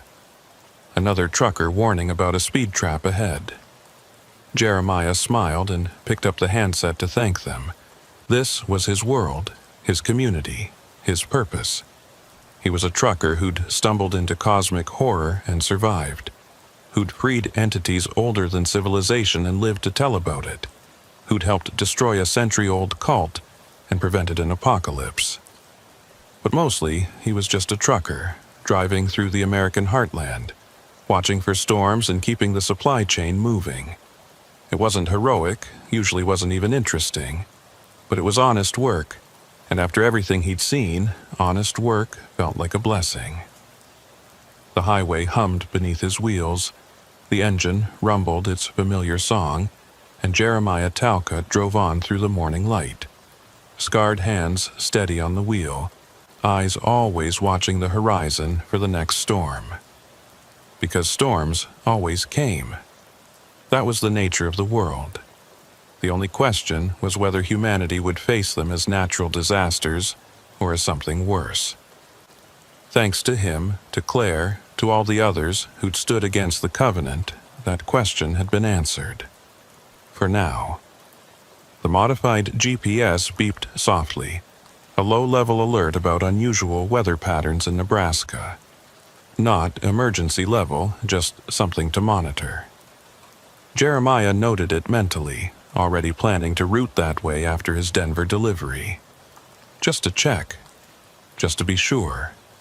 Because that's what Guardians did. They watched, they waited, and when necessary, they acted.